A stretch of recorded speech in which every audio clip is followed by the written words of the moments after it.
Good morning students. स्वागत है आप सभी का हमारे यूट्यूब चैनल यूनिक एकेडमी में। स्टूडेंट्स, आज का जो मेरा वीडियो है वो उन विद्यार्थियों के लिए है जो मध्य प्रदेश पुलिस परीक्षा की तैयारी कर रहे हैं या जिन्होंने अभी मध्य प्रदेश सरकार द्वारा जो पुलिस की वैकेंसी घोषित की गई है ना, उस वैकेंसी के लिए वो प्रिपेयर हो रहे हैं, उन्होंने फॉर्म अप्लाई कर दिया है। ठीक है, तो आज का ये वीडियो मेरा मुख्यतः पुलिस परीक्षा की तैयारी करने वाले स्टूडेंट्स के लिए है। क्लियर? ध्यान दीजिएगा स्टूडेंट्स, आपने फॉर्म भरा होगा तो आपने सिलेबस भी देखा होगा कि मध्य प्रदेश पुलिस ने जो बोर्ड है ये व्यापम है, उसने सिलेबस क्या डिजाइन किया है पुलिस के लिए। आप सभी ने देख लिया होगा कि सिलेबस में मुख्यतः 3 पार्ट उसने रखे हैं व्यापम ने पुलिस परीक्षा के लिए, है ना। एक बड़ा पार्ट उसने रखा है मैथ और रीजनिंग का, है ना। जीएस में उसने एक छोटा सा पार्ट रखा है और एक पार्ट रखा है उसने साइंस का, है ना। मध्य प्रदेश पुलिस परीक्षा के अकॉर्डिंग अगर अपन देखें तो मध्य प्रदेश पुलिस परीक्षा में जीएस में मुख्यतः अगर कोई टॉपिक सबसे ज्यादा उठाया जाता है या सबसे ज्यादा किसी टॉपिक से क्वेश्चन आते हैं तो वो टॉपिक है आपका एमपीजीएस। क्लियर? तो आज की इस वीडियो से हम पुलिस परीक्षा की तैयारी करने वाले विद्यार्थियों के लिए, है ना, मुख्यतः एमपीजीएस के वीडियो लेकर आए हैं और इन सभी वीडियो में पुलिस परीक्षा के संपूर्ण पाठ्यक्रम को कवर करने की कोशिश की जाएगी, है ना। और बेहतर से बेहतर स्टडी मटेरियल आपको प्रोवाइड कराया जाएगा, है ना, जिससे आप जो भी विद्यार्थी पुलिस परीक्षा की तैयारी कर रहे हैं, है ना, उन्हें तैयारी करने में किसी भी कठिनाई का सामना ना करना पड़े।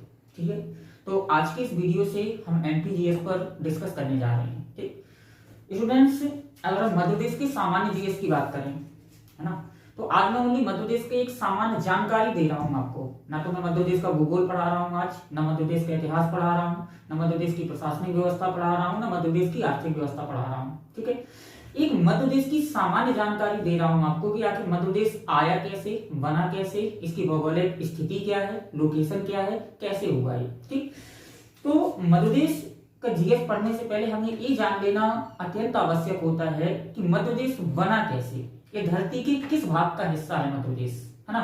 तो जब भी हम मध्य प्रदेश पढ़ते हैं, कोई भी एमपीजीएस की किताब उठाते हैं, है ना, तो हमें 3 शब्द मिलते हैं एमपीजीएस की किताब में मध्य प्रदेश के लिए। पहले जो पहला शब्द मिलता है वो मिलता है गोंडवाना लैंड, ध्यान रखिएगा। ठीक, एक शब्द मिलता है कि मध्य प्रदेश प्राचीन गोंडवाना लैंड का हिस्सा है ना। तो स्टूडेंट रट लेते हैं, इस क्वेश्चन को रट लेते हैं स्टूडेंट की मध्य प्रदेश प्राचीन गोंडवाना लैंड का हिस्सा है। आज हमें रटना नहीं है, आज हमें समझना है कि गोंडवाना लैंड है क्या और मध्य प्रदेश इसका हिस्सा कैसे बना। ठीक है, एक शब्द आता है कि मध्य प्रदेश भू अवेष्टित राज्य है। ठीक है, भू अवेष्टित राज्य है, एक शब्द ये आता है। ठीक है, इसे भी हमें बहुत अच्छे से क्लियर करना है कि भू अवेष्टित राज्य क्या मध्य प्रदेश बस है, जो भारत के अन्य राज्य भी हैं, और अगर हैं तो उसकी डेफिनेशन क्या है, भू अवेष्टित राज्य क्या है। ठीक, तीसरा शब्द आता है कि मध्य प्रदेश दक्षिणी प्रायद्वीपीय पठार, ध्यान दीजिएगा, मध्य प्रदेश दक्षिणी प्रायद्वीपीय पठार का भाग है। ठीक है, तो यहां पर हमें 3 शब्द समझना है। ठीक, एक तो दक्षिण, ये तो क्लियर हो गया कि दक्षिण दिशा होगी, एक शब्द है प्रायद्वीप और एक शब्द है पठार। तो जब भी हम एमपीजीएस पढ़ना स्टार्ट करते हैं तो एमपीजीएस का पहला शब्द होता है कि मध्य प्रदेश प्राचीन गोंडवाना लैंड का हिस्सा है, यह भू अवेष्टित राज्य है तथा भारत के दक्षिणी प्रायद्वीपीय पठार में स्थित है। क्लियर? अब एक एक शब्द को अपन क्लियर करते चलते हैं। ठीक है, सबसे पहले अपन बात करते हैं गोंडवाना लैंड की। ठीक है, तो गोंडवाना लैंड का जो शब्द है ये आएगा भूगोल की भौतिक संरचना से, है ना। भौतिक संरचना का मतलब है कि जब धरातल का निर्माण हो रहा था, है ना, या पर्वतों का निर्माण हो रहा था, तो उस समय जो भौतिक संरचनाओं में परिवर्तन हो रहे थे, उन्हीं भौतिक संरचनाओं से एक शब्द आया जिसका नाम है गोंडवाना लैंड। क्लियर है? विश्व भूगोल में हम एक टॉपिक पढ़ते हैं जिसे हम नाम देते हैं भूकंप। ठीक है, भूकंप यानी धरती का हिलना भूकंप कहलाता है ना। तो जब हम भूकंप पढ़ रहे होते हैं विश्व ज्योग्राफी में, विश्व भूगोल में, है ना, तो एक टॉपिक पढ़ाया जाता है भूकंप आने के कारण, क्यों भूकंप आते हैं, है ना। तो भूकंप आने के कारणों में एक कारण आता है महाद्वीपीय, एक कारण आता है प्लेट विवर्तनिक का सिद्धांत। ध्यान रखिएगा, ठीक है। भूकंप आने के कारणों में एक कारण आता है प्लेट विवर्तनिक का सिद्धांत, और प्लेट विवर्तनिक का जो सिद्धांत है वो दिया है बेल्जियम के वैज्ञानिक लीमेस्टर ने। क्लियर? लीमेस्टर ने कहा है कि संपूर्ण पृथ्वी 7 प्राइमरी प्लेटों से, है ना, और 5 सेकेंडरी प्लेटों से मिलकर बनी है। प्राइमरी मतलब 7 प्राथमिक प्लेट हैं और 5 क्या है, सेकेंडरी प्लेट हैं, ठीक है। लीमेस्टर साहब कहते हैं कि संपूर्ण पृथ्वी 7 प्राइमरी प्लेट और 5 सेकेंडरी प्लेटों से मिलकर बनी है, ठीक है। और लीमेस्टर आगे कहता है कि सभी प्लेटें एक दूसरे से कुछ इस तरह सेट हैं, इस तरह जुड़ी हुई हैं, है ना। लेकिन लीमेस्टर कहते हैं कि सभी प्लेटें एक दूसरे की ओर क्या कर रही हैं, गति कर रही हैं, एक दूसरे की ओर बढ़ रही हैं, है ना। तो जब ये सभी प्लेटें एक दूसरे की ओर बढ़ेंगी, अगर कोई प्लेट ऐसे सेट है और सभी प्लेटें जब एक दूसरे की ओर बढ़ेंगी, है ना, तो जब ये अपना स्थान छोड़ती हैं बढ़ने के लिए, गति करने के लिए, जब स्थान छोड़ती हैं तो धरातल पर कंपन उत्पन्न होता है, जिसे हम क्या नाम देते हैं, भूकंप, है ना। लीमेस्टर के अकॉर्डिंग अगर देखें तो संपूर्ण पृथ्वी में 7 प्लेटें हैं, ठीक, और संपूर्ण जो धरातल है ना, उसमें भी महाद्वीप कितने हैं, 7 हैं, ठीक है। तो यहां पर मेरे कहने का सेंस है, अब हम चले अपन हिमालय के निर्माण पर। ये तो भूकंप से हुआ, है ना। भूकंप में लीमेस्टर ने कहा कि संपूर्ण पृथ्वी में 7 प्राइमरी प्लेटें हैं और 5 सेकेंडरी प्लेटें हैं। अगर हम हिमालय पर्वत के निर्माण पर चलें, जब हम पर्वतों का निर्माण करते हैं तो पर्वतों के भी कई प्रकार होते हैं, है ना। एक प्रकार पर्वतों का होता है जिसे हम नाम देते हैं वलित पर्वत, है ना। विश्व में कई वलित पर्वत हैं, लेकिन विश्व का जो सबसे नवीन या नया वलित पर्वत है जिसे हम नाम देते हैं हिमालय। क्लियर? आज से 700 करोड़ वर्ष पहले जहां हिमालय है वहां पर हिमालय नहीं होता था, है ना। वहां पर एक सागर होता था जिस सागर को हम नाम देते थे टेथिस सागर। क्लियर? टेथिस सागर था, ठीक। आपने हमेशा देखा होगा कि जो जल का क्षेत्र होता है वो धरातल के क्षेत्र से नीचे होता है, जल नीचे बढ़ता है, धरातल ऊपर होता है। तो सीधी सी बात है, टेथिस सागर नीचे रहा होगा और धरातल का पार्ट क्या रहा होगा, ऊपर रहा होगा। और धरातल का जितना भी निक्षेप या अवसाद रहा होगा, जिसमें अपनी भाषा में कचरा कूड़ा करकट बोल सकते हैं, वो सबका सब कहां जमा होता रहा होगा, टेथिस सागर में। क्लियर? भूकंप से वेगनर ने कहा कि 7 प्लेटें हैं और सभी प्लेटें एक दूसरे की ओर क्या कर रही हैं, गति कर रही हैं। क्लियर? तो टेथिस सागर की एक तरफ एक प्लेट थी जिसका नाम था अंगारा लैंड, जिसे हम वर्तमान में यूरोप महाद्वीप कह सकते हैं, ठीक है। और टेथिस सागर के दूसरी तरफ एक प्लेट थी जिसका नाम था गोंडवाना लैंड, जो वर्तमान में एशिया महाद्वीप की प्लेट है, गोंडवाना लैंड। क्लियर? अंगारा लैंड और गोंडवाना लैंड। भूकंप में वेगनर कह रहा है कि सभी प्लेटें एक दूसरे की ओर क्या कर रही हैं, गति कर रही हैं, ठीक। सभी प्लेटें जब गति कर रही हैं तो गोंडवाना लैंड बढ़ रही थी अंगारा लैंड की ओर और अंगारा लैंड बढ़ रही थी गोंडवाना लैंड की ओर। तो जब दोनों ने गति करना प्रारंभ किया तो टेथिस सागर की तली में जो कचरा निक्षेप या अवसाद जमा था, इस अवसाद को दोनों ने दबाया, और जब दोनों ने दबाया, इस तरह से दोनों ने दबाया, एक तरफ से अंगारा लैंड ने और एक तरफ से गोंडवाना लैंड की ने, तो यहाँ पर तली में जो अवसाद जमा था उस अवसाद में वलय उत्पन्न हुआ और वलय उत्पन्न होकर वो ऊपर की ओर मूव कर गया और एक नवीन पर्वत बना जिसे अपन नाम देते हैं हिमालय पर्वत। तो मेरा कहने का मतलब है कि जब अंगारा लैंड और गोंडवाना लैंड प्लेटें गति कर रही थी तो हिमालय बना, है ना। गोंडवाना लैंड एशिया महाद्वीप की ओर से और अंगारा लैंड यूरोप महाद्वीप की ओर से। तो जो संपूर्ण एशिया या संपूर्ण भारत गोंडवाना लैंड का हिस्सा है, तो मध्य प्रदेश भी आपका किसका हिस्सा होगा, गोंडवाना लैंड का। क्लियर? तो समझ में आया, मध्य प्रदेश प्राचीन गोंडवाना लैंड का हिस्सा है। पहला शब्द एक क्लियर हुआ आपका, है ना। गोंडवाना लैंड क्या है, धरातल की एक प्लेट है जो एक दूसरे की ओर क्या कर रही है, गति कर रही है। क्लियर? गोंडवाना लैंड। दूसरा शब्द आया भू अवस्थित राज्य, भू अवस्थित राज्य, ये शब्द है, ठीक। इसे समझिए, भू अवस्थित राज्य ऐसे राज्यों को कहा जाता है ना।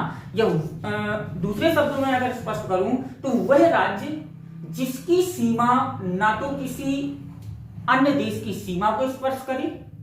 दो शब्द इसमें ध्यान रखिएगा, भू अवस्थित राज्य का मतलब ऐसे राज्य जिसकी सीमा ना तो किसी अन्य देश की सीमा को स्पर्श करे, है ना, और ऐसा राज्य जिसकी सीमा ना समुद्र को स्पर्श करे। ध्यान देना, है ना। भू अवस्थित में आपको दो चीजें याद रखना है कि ऐसा राज्य जिसकी सीमा किसी भी विदेशी देश की सीमा को स्पर्श ना करे, है ना, और ऐसा राज्य जिसकी सीमा समुद्री सीमा को स्पर्श ना करे। तो ऐसे राज्य क्या कहलाते हैं? भू अवस्थित राज्य। समझिएगा, भू अवस्थित राज्य का मतलब है वह राज्य जिसकी सीमा किसी भी विदेशी देश को स्पर्श ना करती हो। तो मध्य प्रदेश की जो सीमा है वो भारत के 5 राज्यों को स्पर्श करती है, किसी विदेशी देश को स्पर्श नहीं करती है ना। और ऐसे राज्य जिसकी सीमा समुद्र को न स्पर्श करती हो, तो मध्य प्रदेश भारत के केंद्र में स्थित है, इसलिए हृदय प्रदेश कहलाता है।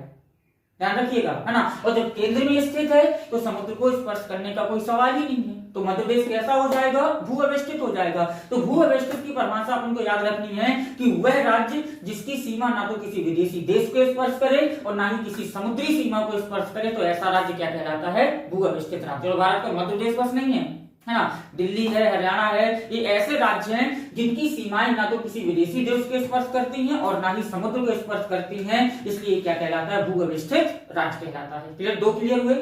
गोंडवाना लैंड संपूर्ण भारत इसका हिस्सा है, तो मध्य प्रदेश भी गोंडवाना लैंड का हिस्सा हो जाएगा। ठीक है, ध्यान रखिएगा, भू अवस्थित राज्य, है ना, क्योंकि इसकी सीमा ना तो किसी विदेशी देश को स्पर्श कर रही है और ना ही किसी समुद्र को स्पर्श कर रही है, इसलिए क्या कहलाएगा? भू अवस्थित राज्य कहलाएगा। ठीक। तीसरा शब्द मैंने दिया था दक्षिणी प्रायद्वीपीय पठार, तीसरा शब्द दे दिया है मध्य प्रदेश के लिए। ठीक, दक्षिणी प्रायद्वीपीय पठार, देखिए इसे दक्षिणी प्रायद्वीपीय पठार, तीसरा शब्द मध्य प्रदेश के लिए बोला जाता है ना, कि मध्य प्रदेश दक्षिणी प्रायद्वीपीय पठार का भाग है। और इसे हम समझेंगे भारत के भौतिक विभाजन से। क्लियर? जब हम भारत का, इसे मैं बता रहा हूं, समझा रहा हूं, समझिएगा दक्षिणी प्रायद्वीपीय पठार का भाग कैसे है। जब हम भारत का भौतिक विभाजन करते हैं तो भारत को 4 भौतिक प्रदेशों में बांटा जाता है ना। अगर आप देखें तो भारत के उत्तरी क्षेत्र में एक विशाल पर्वत स्थित है जिसे हम नाम देते हैं हिमालय, है ना। तो उत्तर में क्या हो जाता है? हिमालय। ठीक, एक चीज आप हमेशा याद रखना, कहीं भी आप प्रैक्टिकली भी देख सकते हैं, जब आप पर्वतीय क्षेत्र से नीचे आते हैं जहां से पर्वत समाप्त होते हैं, ध्यान दीजिएगा, क्योंकि विश्व की अधिकांश क्या लगभग 100% नदियों का उद्गम, है ना, 2 जगहों से होगा, ये तो पर्वतों से या पठारों से। क्लियर? और अधिकांश नदियों का उद्गम कहां से होता है? पर्वतों से। ठीक है, तो हिमालय से भी अनेक नदियों का उद्गम हुआ है ना। और नदियां जब पर्वतों की ऊंचाई से गिरती हैं तो उनके बहाव की गति तेज होती है ना। लेकिन जब वो पर्वत की तली पर आती है जहां से पर्वत समाप्त होता है तो वहां पर मैदानी क्षेत्र हो जाता है और नदियों का बहाव मैदानों में क्या हो जाता है? स्लो हो जाता है। और जैसे ही स्लो होगा तो नदियों ने अपने साथ पर्वतों से जो पत्थर, कंकड़, अवसाद लेकर आई थी वो वहां जमा कर देती हैं और वहां पर निर्माण किसका होता है? मैदानों का। क्लियर? तो भारत के उत्तर में विशाल हिमालय है, तो पहला विभाजन उत्तर का विशाल पर्वतीय क्षेत्र। हाँ, लेकिन पर्वत से जब हम नीचे आते हैं, ध्यान दीजिएगा, तो पर्वत से नीचे जब हम मध्य भारत में आते हैं, ये बात इसमें मध्य भारत में यानी मध्य प्रदेश, उत्तर प्रदेश वाले क्षेत्र में, तो इस भाग को नाम दिया जाता है उत्तर का विशाल मैदान। ध्यान दीजिएगा, क्योंकि जहां से पर्वत समाप्त होंगे तो नदियों का बहाव कम होगा और जब नदियों का बहाव कम होगा तो नदियां वहां पर अपने अवसाद का जमाव कर देती हैं, इसलिए वहां पर निर्माण किसका होता है? मैदानों का। क्लियर? जब हम भारत के दक्षिणी क्षेत्र में प्रवेश करते हैं तो दक्षिण भारत हमारा कुछ ऐसा बना हुआ है, त्रिभुज के आकार का, ऐसा है हमारा दक्षिण भारत कुछ। ध्यान रखिएगा, ये हमारा दक्षिण भारत है। ठीक, जब कभी भूगोल में 4 शब्द हम पढ़ते हैं, एक पढ़ते हैं महाद्वीप, ध्यान दीजिएगा, ठीक है, एक पढ़ते हैं द्वीप, ठीक है, एक पढ़ते हैं खाड़ी और एक पढ़ते हैं प्रायद्वीप। ये 4 शब्द पढ़ते हैं। ठीक है, मैं द्वीप से स्पष्ट कर रहा हूं। ठीक, द्वीप वह संरचना है, चारों ओर से जल से घिरी हुई संरचना क्या कहलाती है? द्वीप। जैसे हम नाम देते हैं अंडमान निकोबार द्वीप। क्लियर? आप भारत के नक्शे पर देखिएगा, अंडमान निकोबार बीच में स्थित है और चारों तरफ उसके क्या है? समुद्र है। तो वह संरचना है ना जो चारों ओर से जल से घिरी होती है, ऐसी संरचना क्या कहलाती है? द्वीप। क्लियर? खाड़ी की अगर हम बात करें कि खाड़ी क्या है ना, तो हमारे भारत में 2 खाड़ी मुख्यतः, एक बंगाल की खाड़ी और एक खंभात की खाड़ी। क्लियर? खाड़ी वह संरचना है जो 3 ओर से स्थल है ना, और एक ओर से जल से घिरती है, यानी ऐसी संरचना बने यहां ऐसा जल प्रवेश कर जाए, यहां स्थल रहे, यहां स्थल रहे, यहां स्थल रहे, तो वह संरचना जो तीन ओर से स्थल और एक ओर से जल से घिरती है, ऐसी संरचना क्या कहलाती है? खाड़ी। प्रायद्वीप इसका जस्ट उल्टा, वह संरचना जो तीन ओर से जल और एक ओर से स्थल से घिरे, यहां जल, यहां जल, यहां जल और यहां स्थल, तो वह संरचना जो तीन ओर से जल और एक ओर से स्थल से घिरे, ऐसी संरचना क्या कहलाती है? प्रायद्वीप कहलाती है। क्लियर? और महाद्वीप, द्वीपों के समूह को क्या नाम देते हैं? महाद्वीप देते हैं। क्लियर? तो शब्द आया है कि मध्य प्रदेश दक्षिणी प्रायद्वीपीय पठार का हिस्सा है। अब समझना, दक्षिणी क्यों? क्योंकि ये जो लाइन है इसके ऊपर का भाग उत्तर और नीचे का भाग दक्षिण, तो मध्य प्रदेश नीचे के भाग में है, तो दक्षिण हो गया। प्रायद्वीप क्यों? क्योंकि इसका अगर निर्माण देखें इसका, तो यहां पर जो सागर है उसे नाम देते हैं अरब सागर यानी जल, यहां पर जो सागर है उसे नाम देते हैं बंगाल की खाड़ी यानी जल, और यहां पर क्या है? हिंद महासागर। तीन ओर से जल हो गया, अरब सागर, बंगाल की खाड़ी, हिंद महासागर, और इधर से क्या है? स्थल है। तो मध्य प्रदेश यहां पर स्थित एक संरचना है, इसलिए मध्य प्रदेश प्रायद्वीप, दक्षिण के प्रायद्वीप का क्या है? हिस्सा है ना। शब्द आया है पठार, और एक शब्द और रहता है पर्वत, इन दोनों में अंतर कर लीजिए, है ना। जो पूरा का पूरा हमारा दक्षिण भारत है वो पर्वतीय नहीं है, बल्कि क्या है? पठारी है। दोनों में अंतर क्या है पर्वत और पठार में? पर्वत वह संरचना जिसकी ऊंचाई सामान्यतः 1000 मीटर से अधिक हो, है ना, या वह संरचना जो आधार में, ध्यान दीजिए, वह संरचना जो आधार में चौड़ी हो, है ना, और ऊपर की ओर जाते जाते क्या हो जाए? संकुचित हो जाए, तो ऐसी संरचना क्या कहलाती है? पर्वत। पठार जिसकी ऊंचाई 1000 से कम हो, जिसका आधार फैला हो तथा शिखर भी फैला हो, ऐसी संरचना क्या कहलाती है? पठार। यानी अगर पठार को समझना है तो कटोरे को उल्टा कर दो, जो घर में कटोरे रहते हैं उन्हें उल्टा कर दो तो क्या बन जाता है? पठार बन जाता है ना। तो मध्य प्रदेश दक्षिण के प्रायद्वीपीय पठार का क्या है? भाग है। तो मैंने तीन शब्द ही आपको बोले थे, एक बोला था गोंडवाना लैंड, एक बोला था भू अवस्थित राज्य, और एक बोला था दक्षिणी प्रायद्वीपीय पठार। और जहां तक मुझे लग रहा है कि तीनों शब्द आपके क्लियर हो गए होंगे, है ना। मध्य प्रदेश प्राचीनतम गोंडवाना लैंड का हिस्सा है, क्लियर हो गया, ठीक है। मध्य प्रदेश भू अवस्थित राज्य है, क्यों? क्योंकि इसकी सीमा ना तो किसी समुद्र को स्पर्श करती है और ना ही किसी विदेशी देश को स्पर्श करती है, इसलिए भू अवस्थित राज्य है। हाँ, मध्य प्रदेश दक्षिणी प्रायद्वीपीय पठार का भाग है, क्यों? क्योंकि भारत का भौतिक विभाजन चार रूपों में किया गया है ना।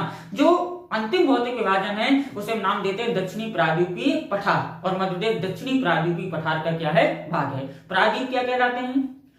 तीन ओर से जल और एक ओर से स्थल से घिरी संरचना को क्या कहते हैं? प्रायद्वीप। पठार क्या है ना, जिसकी ऊंचाई 1000 मीटर से कम हो, आधार चौड़ा हो तथा शिखर भी चौड़ा हो और ढाल सामान्य हो, ऐसी संरचना क्या कहलाती है? पठार कहलाती है। तो मध्य प्रदेश पठारी संरचना है, प्रायद्वीपीय पठार का भाग है, भू अवस्थित राज्य है और गोंडवाना लैंड का हिस्सा है। क्लियर हुए? ये 4 क्वेश्चन आपके तैयार हैं, ठीक है।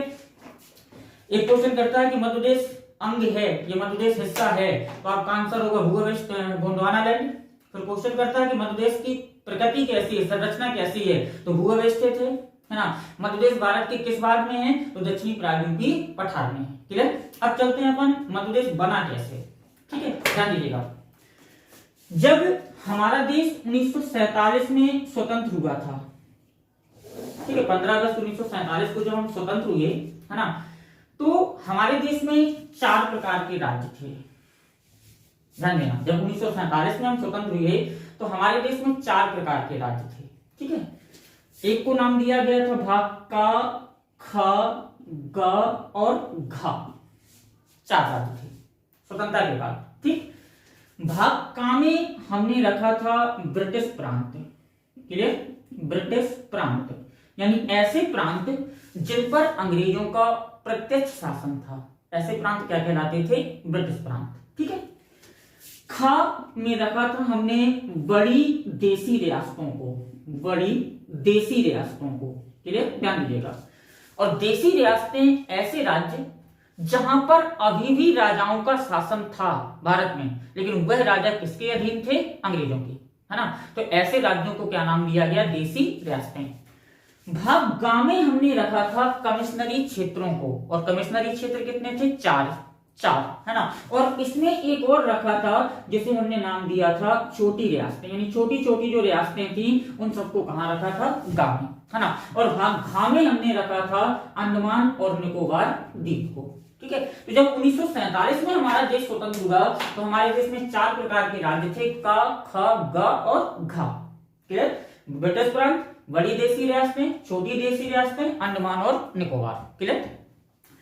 1947 में हम स्वतंत्र हो गए, है ना। हमारे देश में भारतीयों का शासन आ गया, और जैसे ही 1947 में स्वतंत्र हुए, है ना, संविधान सभा के अध्यक्ष डॉक्टर राजेंद्र प्रसाद ने, ध्यान दीजिएगा, संविधान सभा के अध्यक्ष डॉक्टर राजेंद्र प्रसाद ने, है ना, इलाहाबाद उच्च न्यायालय के न्यायाधीश, रिटायर्ड न्यायाधीश, है ना, एस.के. दर, ध्यान रखना, एस.के.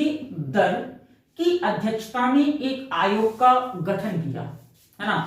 और आयोग का गठन इस बात के लिए किया गया था कि भारत में नए राज्यों का निर्माण होना है ना। तो नए राज्यों का निर्माण किन विधियों और किन तरीकों से किया जाए, इसके लिए एस.के. दर आयोग बनाया गया।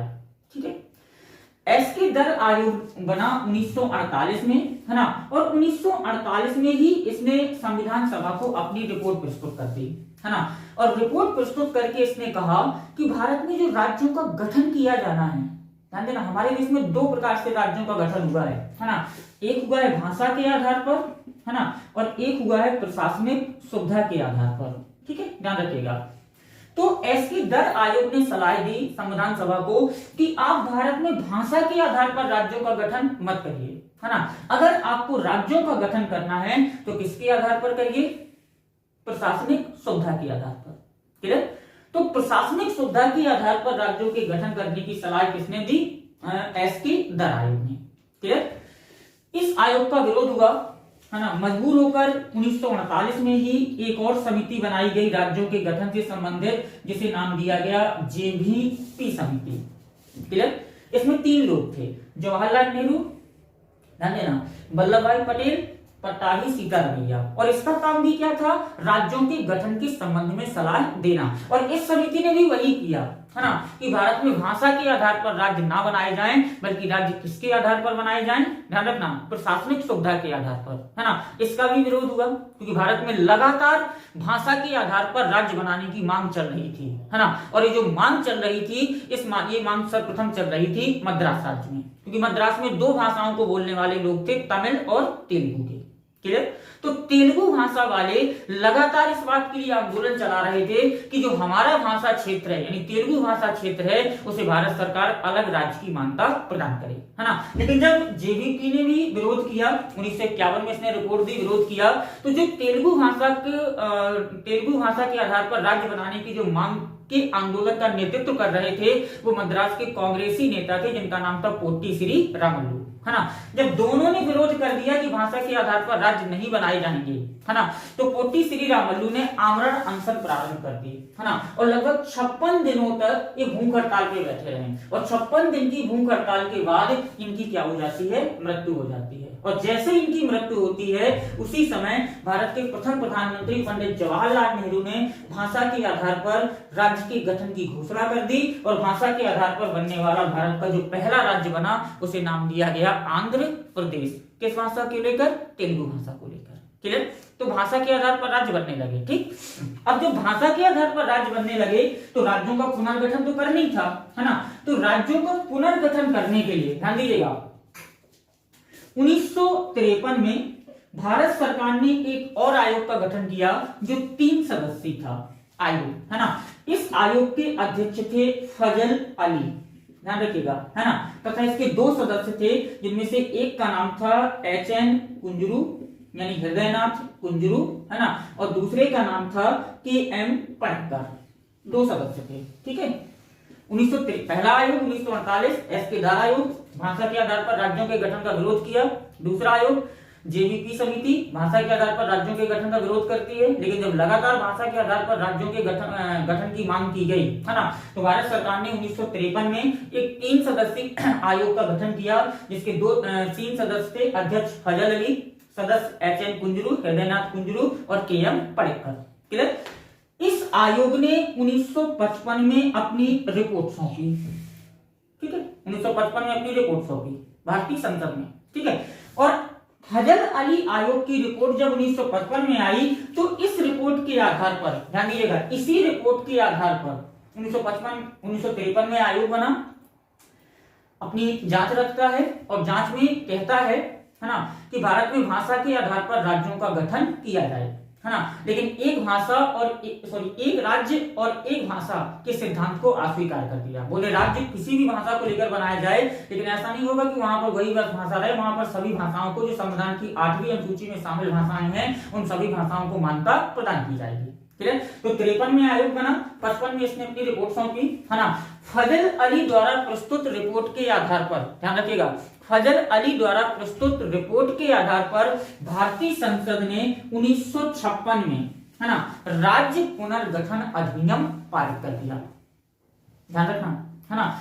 1953 में आयोग बना, 55 में इसने रिपोर्ट सौंपी और उसकी रिपोर्ट के आधार पर भारतीय संसद ने 1956 ईस्वी में राज्य पुनर्गठन अधिनियम पारित किया तथा भारतीय संसद ने 7वें संविधान संशोधन अधिनियम 1956 के द्वारा भारत से जो 4 प्रकार के राज्यों की श्रेणियां थी, जो 4 प्रकार के राज्य थे, इन 4 प्रकार के राज्यों की श्रेणियों को समाप्त करके भारत में 2 प्रकार के राज्यों की स्थापना की, जिनमें से हमने एक को नाम दिया राज्य और एक को नाम दिया केंद्र शासित प्रदेश। क्लियर, एक को नाम दिया राज्य और एक को नाम दिया केंद्र शासित प्रदेश। ये है राज्यों के गठन की कहानी, रिवीजन करवा रहा हूं, ध्यान दीजिएगा। जब हम 1947 में स्वतंत्र होते हैं, ध्यान देना, जब हम 1947 में स्वतंत्र होते हैं, है ना, तो क्या होता है, राज्य कितने प्रकार के हैं, 4, क, ख, ग, घ। क्लियर, स्वतंत्र हो गए, राज्यों का गठन करना है, ठीक है, भी स्वतंत्र ही है, सब कुछ नया नया है, सब कुछ नए से स्थापित करना है। तो राज्यों का गठन करने के लिए 1948 में एस के दर आयोग आया। दर आयोग ने भाषा के आधार पर राज्यों के गठन का विरोध कर दिया। क्लियर, 1948 में ही 1948-49 में जेबीपी समिति आई, उसने भी भाषा के आधार पर राज्यों के गठन का क्या कर दिया, विरोध कर दिया। लेकिन जब देश में लगातार भाषा के आधार पर राज्यों के गठन की मांग चल रही थी, कई नेताओं ने आमरण अनशन की, पोटी श्री रामल्लू की मृत्यु हो गई, तो भारत सरकार ने 1953 में, है ना, एक 3 सदस्यीय आयोग का गठन किया, जिसके अध्यक्ष थे फजल अली, सदस्य के.एम. पड़ेक्कर और हृदयनाथ कुंजरू। ठीक है, इस आयोग ने कहा कि हम भाषा के आधार पर और प्रशासनिक आधार पर दोनों प्रकार से राज्यों का क्या करेंगे, गठन करेंगे। क्लियर, और इस आयोग ने जब 1955 में अपनी रिपोर्ट सौंपी तो भारतीय संसद ने 1956 में एक अधिनियम पारित किया, जिसे नाम दिया गया राज्य पुनर्गठन अधिनियम, और इसी अधिनियम के द्वारा अब राज्यों का क्या करना है, गठन करना है। क्लियर, ठीक। और भारतीय संसद ने 7वें संविधान संशोधन अधिनियम 1956 के द्वारा जो 4 प्रकार के राज्य थे, उन 4 को समाप्त करके 2 प्रकार के राज्यों की स्थापना की, जो वर्तमान में भी हैं, जिनमें से हम एक को नाम देते हैं राज्य और एक को नाम देते हैं केंद्र शासित प्रदेश। क्लियर हुआ, ठीक है। अब आते हैं अपन मध्य प्रदेश पर। ठीक है, तो अब हमें बात करनी है मध्य प्रदेश राज्य की। ठीक, अभी अपन बात कर रहे थे राज्यों के गठन की, कि भारत में राज्य कैसे बने, है ना, और अब हमें बात करनी है मध्य प्रदेश के गठन की, कि मध्य प्रदेश कैसे बना। ठीक है, समझिएगा। तो राज्यों के गठन की जब अपन ने बात की तो 3 आयोग लिए और 4 प्रकार के राज्य लिए, है ना। राज्य कौन कौन से लिए, क, ख, ग और घ लिए, है ना। 3 आयोग लिए, 1948 का दर आयोग, है ना, 1948-49 की ही जेबीपी समिति, है ना, ध्यान दीजिएगा, और 1953 का फजल अली आयोग, 3 आयोग लिए। ठीक, फजल अली आयोग की रिपोर्ट पर भारतीय संसद ने 1956 में राज्य पुनर्गठन अधिनियम पारित किया, है ना, और 7वें संविधान संशोधन अधिनियम 1956 के द्वारा 4 प्रकार के राज्यों की कैटेगरी समाप्त कर 2 प्रकार के राज्य बनाए, जिसमें से एक को नाम दिया राज्य और एक को नाम दिया केंद्र शासित प्रदेश। अब आते हैं मध्य प्रदेश पर, ध्यान दीजिएगा, ठीक है, कि मध्य प्रदेश कैसे बना। एंट्री, ठीक, मैंने आपसे कहा कि स्वतंत्रता प्राप्ति से लेकर यहां तक 1956 तक, ध्यान दीजिएगा, राज्यों के पुनर्गठन तक, यानी 1947 से लेकर 1956 ईस्वी तक, ध्यान देना, हमारे पास 4 प्रकार के राज्य हैं, ध्यान दीजिएगा, ठीक है। और 1956 में राज्यों की कैटेगरी को समाप्त करके 2 प्रकार के राज्य बनाना है, तो मध्य प्रदेश तो 1947 से है ना। तो 1947 से लेकर 1956 तक मध्य प्रदेश का स्वरूप क्या रहा और 1956 के बाद मध्य प्रदेश का स्वरूप क्या बना, ये देखना है हमें आज। क्लियर। तो 1947 में जब हमारा देश स्वतंत्र हुआ था उस समय मध्य प्रदेश राज्य था और इसे नाम देते थे मध्य भारत। 1947 के पहले अगर देखें हम, है ना, तो 1947 के पहले भी मध्य प्रदेश का अस्तित्व था और इसे नाम देते थे मध्य भारत, है ना। 1947 से 1956 ईस्वी तक मध्य भारत को हमने किया मध्य प्रदेश, लेकिन जो आज का मध्य प्रदेश है और इस समय का जो मध्य प्रदेश है, इन दोनों मध्य प्रदेशों की भौगोलिक संरचना में अंतर था। ठीक। जब हमारा देश 1947 में स्वतंत्र हुआ तो हमने मध्य भारत को मध्य प्रदेश नाम दिया और मध्य प्रदेश को भारत के जो 4 राज्य थे, का, ख, ग, घ, इन 4 राज्यों में से मध्य प्रदेश को हमने कौन से प्रकार में रखा, का प्रकार में, है ना। स्वतंत्रता प्राप्ति के बाद, है ना, जो राज्यों की 4 कैटेगरी थी उन 4 कैटेगरी में से का कैटेगरी में हमने मध्य प्रदेश को शामिल किया और इस मध्य प्रदेश में था क्या, सेंट्रल प्रोविंसेस एंड बरार, ये आपने नाम सुना होगा, सेंट्रल प्रोविंसेस एंड बरार पहला। दूसरा, इसमें बघेलखंड की रियासत को शामिल किया गया, बघेलखंड। क्लियर। और तीसरा, इसमें छत्तीसगढ़ की रियासत को शामिल किया गया। क्लियर। यानी इसमें 3 क्षेत्र थे। सेंट्रल प्रोविंसेस एंड बरार ये ब्रिटिश प्रांत था। मैंने अभी कहा कि हमारे देश में 4 कैटेगरी थी। का कैटेगरी को हमने ब्रिटिश प्रांत नाम दिया, खा कैटेगरी को हमने देसी रियासत नाम दिया, गा कैटेगरी को हमने कमिश्नरी क्षेत्र और छोटी रियासत नाम दिया और घा कैटेगरी को हमने नाम दिया अंडमान और निकोबार। तो जो का कैटेगरी है इसमें ब्रिटिश प्रांत थे, है ना, और का कैटेगरी में हमने मध्य प्रदेश को शामिल किया और इसमें क्या क्या था, सेंट्रल प्रोविंसेस एंड बरार था, बघेलखंड रियासत थी और छत्तीसगढ़ रियासत थी और इन सभी को मिलाकर नाम दिया गया मध्य प्रदेश। और इसकी राजधानी किसे बनाया गया, ध्यान दीजिएगा, इसकी राजधानी किसे बनाया गया, नागपुर को। क्लियर हुआ। यानी स्वतंत्रता प्राप्ति के पश्चात 1947 से लेकर 1956 ईस्वी तक, बड़े गौर से समझिएगा टॉपिक को आप, है ना, क्योंकि ऑफलाइन क्लास होती तो आपके नोट्स भी बन जाते, ऑनलाइन क्लास है आपको समझना पड़ेगा, है ना, लेकिन आप चाहें तो कुछ चीजें साथ में लिखते भी चल सकते हैं, है ना। स्वतंत्रता प्राप्ति के पश्चात यानी 1947 से लेकर 1956 ईस्वी तक, है ना, जो 47 से 56 का जो मध्य प्रदेश था उस मध्य प्रदेश में एक प्रांत है जिसका नाम है सेंट्रल प्रोविंसेस एंड बरार, एक रियासत है बघेलखंड और एक रियासत है छत्तीसगढ़ और इन तीनों को सम्मिलित रूप से नाम दिया गया मध्य प्रदेश और इसकी राजधानी किसे बनाया गया, नागपुर को। क्लियर। लेकिन जब भारतीय संसद ने 1956 में, देखना यहां से समझिएगा, 47 से 56 नहीं चला, समझ में आ गया, सेंट्रल प्रोविंसेस से बरार है, छत्तीसगढ़ है और राजधानी है नागपुर। अब अपन चलते हैं सीधे 1956 पे। ठीक। 1956 में जब भारतीय संसद ने या भारत सरकार ने, है ना, राज्य पुनर्गठन अधिनियम पारित किया, राज्य पुनर्गठन अधिनियम जब भारतीय संसद ने 1956 में पारित किया, है ना, तो एक बार फिर से भारत के सभी राज्यों की भौगोलिक संरचना में क्या होगा, परिवर्तन होगा, है ना, और मध्य प्रदेश भी इससे अछूता नहीं रहेगा। जब सारे राज्यों का परिवर्तन होना है, क्योंकि राज्यों की 4 कैटेगरी को समाप्त करके राज्यों की 2 कैटेगरी बनना है, राज्य और केंद्र शासित प्रदेश, तो सारे राज्यों की भौगोलिक संरचना में क्या होगा, परिवर्तन होगा और मध्य प्रदेश भी स्टूडेंट्स इससे अछूता नहीं रहा। 1956 में राज्य पुनर्गठन अधिनियम की सिफारिशों के अनुसार 1956 में मध्य प्रदेश का एक बार पुनः गठन किया गया और वो भी कब, 1 नवंबर 1956 को। और यही कारण है कि मध्य प्रदेश का स्थापना दिवस कब मनाते हैं, 1 नवंबर 1956 से। क्लियर। तो राज्य पुनर्गठन अधिनियम जब संसद ने पारित किया तो मध्य प्रदेश की भौगोलिक स्थिति में एक बार और परिवर्तन हुआ। अब क्या परिवर्तन होगा वो देखिएगा। पहले में क्या है, सेंट्रल प्रोविंसेस बरार, बघेलखंड और छत्तीसगढ़, लेकिन अब क्या परिवर्तन हो रहा है मध्य प्रदेश में वो समझिएगा। ठीक है।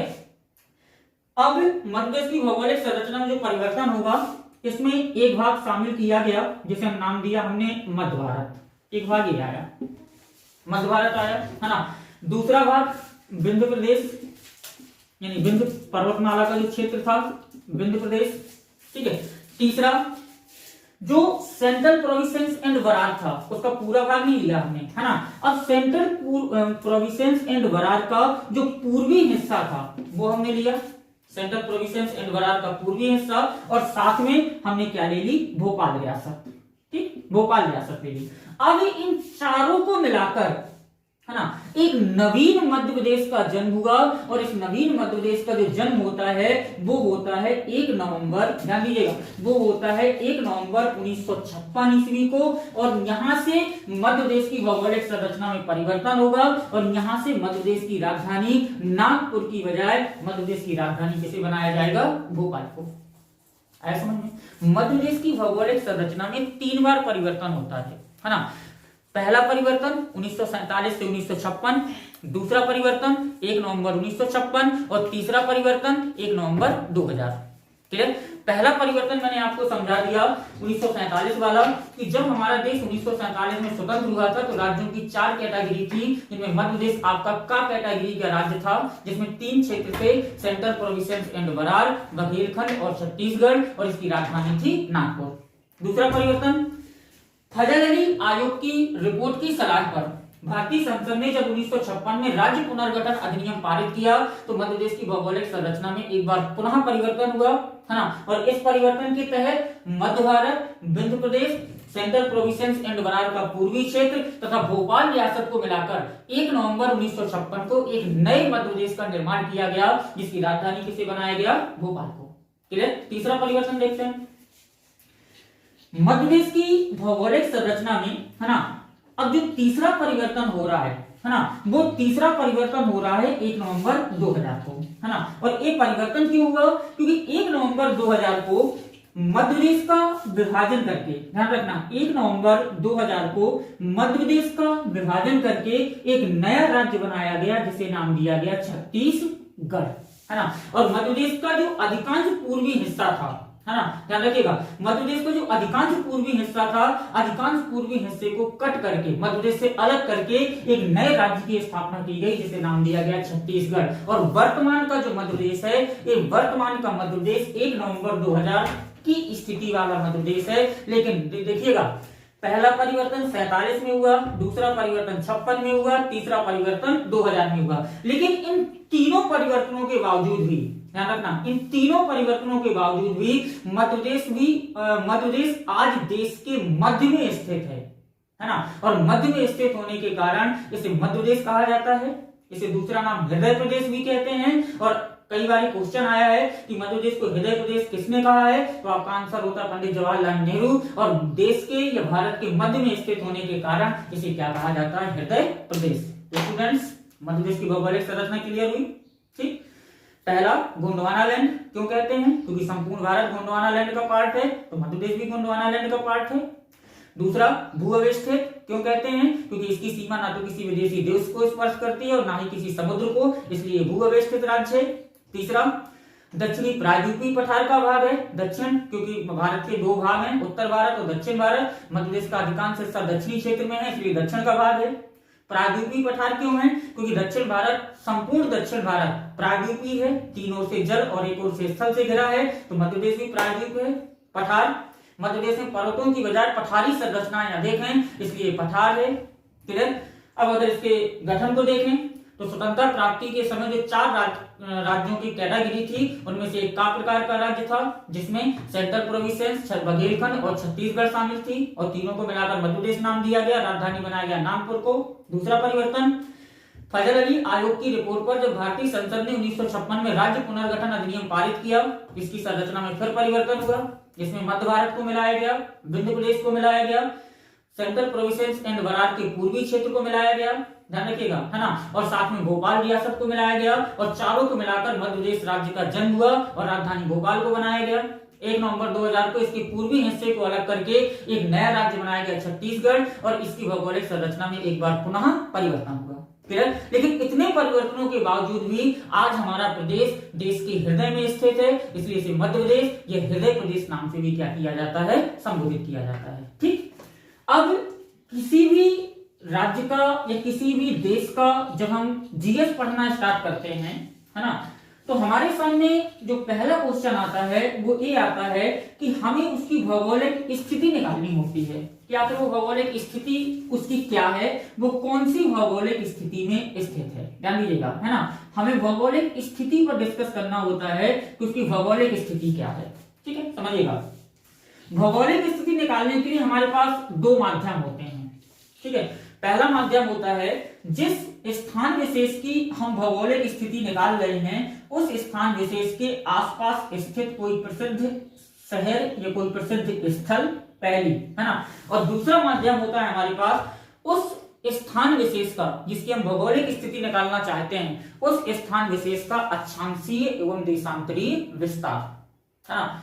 और मुझे पता है कि जो भी स्टूडेंट एक कंपटीशन एग्जाम की तैयारी करता है ना, जो भी स्टूडेंट कंपटीशन एग्जाम के लिए प्रिपेयर हो रहा होता है वह स्टूडेंट्स अक्षांश और देशांतर को जरूर पढ़ता है, क्योंकि बिना अक्षांश और देशांतर के ज्योग्राफी जैसे सब्जेक्ट को पूरा कर पाना संभव नहीं होता है ना।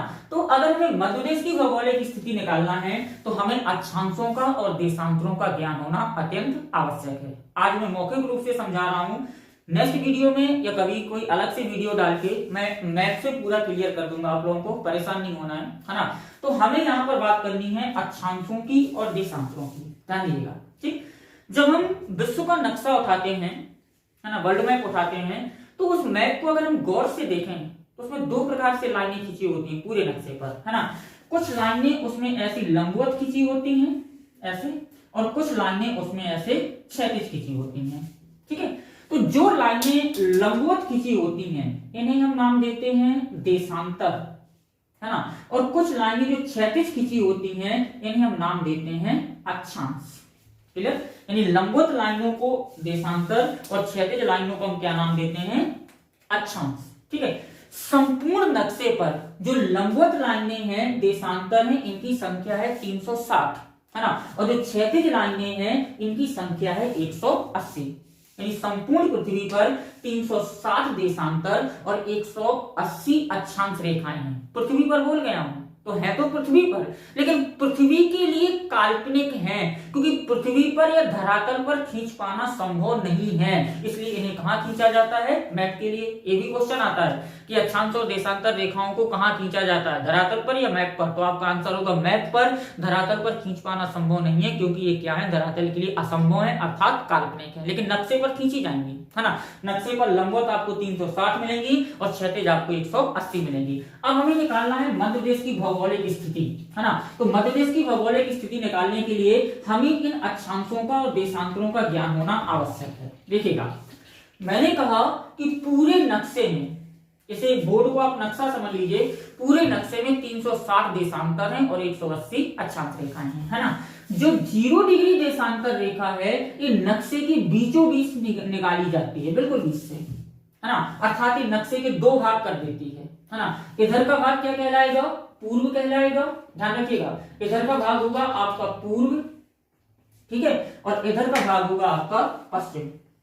ठीक, मैंने कहा अक्षांश रेखाएं क्षैतिज रूप से खींची जाती हैं, क्षैतिज ऐसे जाएंगी, है ना। और 0 डिग्री अक्षांश रेखा भी संपूर्ण नक्शे को दो भागों में बांट देती है, ध्यान दीजिएगा। ठीक, इधर का भाग क्या कहलाएगा उसके नॉर्थ, और इधर का भाग क्या कहलाएगा साउथ।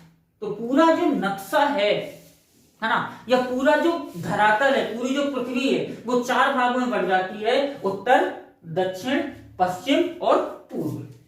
ध्यान रखिएगा, अक्षांश और देशांतर रेखाएं नक्शे पर खींची जाती हैं।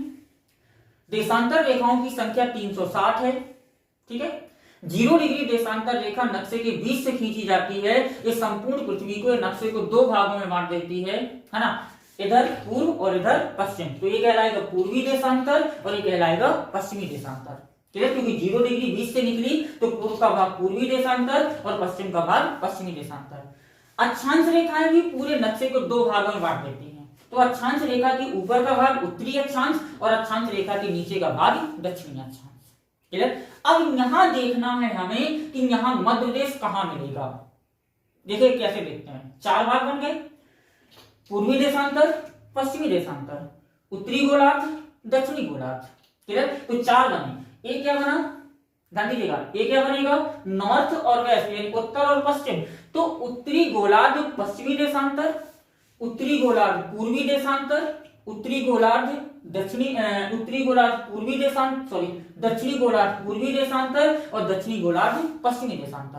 क्लियर? क्योंकि ये उत्तर है, ये दक्षिण है, ये पूर्व है, ये पश्चिम है, तो चार पार्ट बने। ये बना उत्तरी गोलार्ध पूर्वी देशांतर, दक्षिणी गोलार्ध पूर्वी देशांतर, ये बना दक्षिणी गोलार्ध पश्चिमी देशांतर, ये बना और उत्तरी गोलार्ध पश्चिमी देशांतर, ये बना। अब निकालना है मध्य देश की भौगोलिक स्थिति, लेकिन मध्य देश की भौगोलिक स्थिति निकालने से पहले आवश्यक है कि हम पहले भारत की भौगोलिक स्थिति निकालें, क्योंकि जब भारत की भौगोलिक स्थिति निकालेंगे तभी तो हम मध्य देश में पहुंच पाएंगे, वरना डायरेक्ट मध्य देश में कैसे पहुंच जाएंगे? ऐसा तो नहीं कर सकते ना कि किसी से मिलने जाएं तो किसी के घर मेहमान बन के जाएं तो पिताजी से ना मिले, उसके छोटे छोटे बच्चों से जाकर मिलने लगे और जानकारी लेने लगे। पहले हमें घर के मुखिया से मिलना पड़ेगा, तब हमें घर के अंदर जाने की अनुमति मिलेगी और घर के सदस्यों से हम मिल सकते हैं, है ना। और यहाँ पर घर का मुखिया कौन है? भारत, और उसका बच्चा कौन है? मध्य प्रदेश। तो पहले भारत को ढूंढे, फिर भारत के बाद हम किसे ढूंढे? मध्य प्रदेश को ढूंढे। तो चार पार्ट बने हमारे पास, उत्तरी गोलार्ध पूर्वी देशांतर, दक्षिणी गोलार्ध पूर्वी देशांतर, उत्तरी गोलार्ध पश्चिमी देशांतर और दक्षिणी गोलार्ध पश्चिमी देशांतर। एक चीज हमेशा याद रखिएगा आप लोग, है ना, जो भारत है हमारा वो उत्तरी गोलार्ध के पूर्वी देशांतर में है। ये मैं हिंट दे देता हूं आपको, है ना। भारत उत्तरी गोलार्ध के पूर्वी देशांतर में है, ध्यान रखना, उत्तरी गोलार्ध के पूर्वी देशांतर में। तो यहाँ ढूंढ लो उत्तरी गोलार्ध और पूर्वी देशांतर कौन है। ये हो गया उत्तरी गोलार्ध और ये हो गया पूर्वी देशांतर, तो इसका मतलब भारत हमारा यहाँ है। इतना हिंट मिल गया हमें कि भारत उत्तरी गोलार्ध के पूर्वी देशांतर में है। अब हमें अक्षांश और देशांतर विस्तार से हम भारत की लोकेशन निकालेंगे। देखना, अक्षांशों से किसी भी देश के हमें दो हिस्से मिलते हैं, एक उत्तर और एक दक्षिण, जबकि देशांतरों से हमें उसी देश के दो हिस्से मिलते हैं, एक पश्चिम और एक पूर्व। तो भारत का जो अक्षांशीय विस्तार होगा वो भारत का सबसे दक्षिणी बिंदु बताएगा और भारत का सबसे उत्तरी बिंदु बताएगा, लेकिन भारत का जो देशांतरीय विस्तार होगा वो भारत का सबसे पश्चिमी बिंदु बताएगा और भारत का सबसे पूर्वी बिंदु बताएगा। तो सबसे पहले लेते हैं अक्षांशों से। भारत का जो अक्षांशीय विस्तार है वो प्रारंभ होता है 8 डिग्री 4 मिनट की लाइन से। 8 डिग्री 4 मिनट की लाइन से भारत का अक्षांशीय विस्तार प्रारंभ होता है ना। तो हमने 8 डिग्री 4 मिनट की लाइन ए कर दी। इस लाइन से हमें भारत का दक्षिणी हिस्सा अर्थात कन्याकुमारी मिल गया, ठीक है, क्योंकि ऊपर की ओर जाएंगे। तो 8 डिग्री 4 मिनट की लाइन से हमें भारत का दक्षिणी हिस्सा अर्थात कन्याकुमारी मिल गया, और 8 डिग्री 4 मिनट से भारत का अक्षांशीय विस्तार है कहां तक? 37 डिग्री 6 मिनट। तो जब हमने 37 डिग्री 6 मिनट की लाइन खींची तो हमें भारत का क्या मिल गया? जम्मू कश्मीर मिल गया, उत्तरी हिस्सा मिल गया। तो हमें भारत का दक्षिण और भारत का उत्तर मिल गया। भारत का दक्षिण शुरू होता है 8 डिग्री 4 मिनट से, जाता कहां तक है? 37 डिग्री 6 मिनट तक। क्लियर हुआ? अब पश्चिम और पूर्व में चलते हैं, और पश्चिम और पूर्व कहां से मिलना है? हमें देशांतरों से मिलना है, ध्यान रखिएगा, है ना। तो जब देशांतरों को हम खींचेंगे तो हमें भारत का पश्चिम और पूर्व मिलेगा, और भारत का जो देशांतरीय विस्तार प्रारंभ होता है वो प्रारंभ होता है 68 डिग्री 7 मिनट की लाइन से। तो जैसे ही हमने ये लाइन खींची हमें भारत का सबसे पश्चिमी राज्य मिल गया, और हमारा सबसे पश्चिमी राज्य क्या है? गुजरात, वो मिल गया हमें। अब चलना है पूर्वी में, अरुणाचल में, है ना। और भारत का जो पूर्वी विस्तार है वो समाप्त होता है जाकर 97 डिग्री 25 मिनट में। तो जैसे ही हमें 97 डिग्री 25 मिनट की लाइन खींची हमें भारत की भौगोलिक लोकेशन मिल गई कि ये भारत है हमारा, ध्यान दीजिएगा, ये है भारत, ठीक है, ये हमारा भारत है।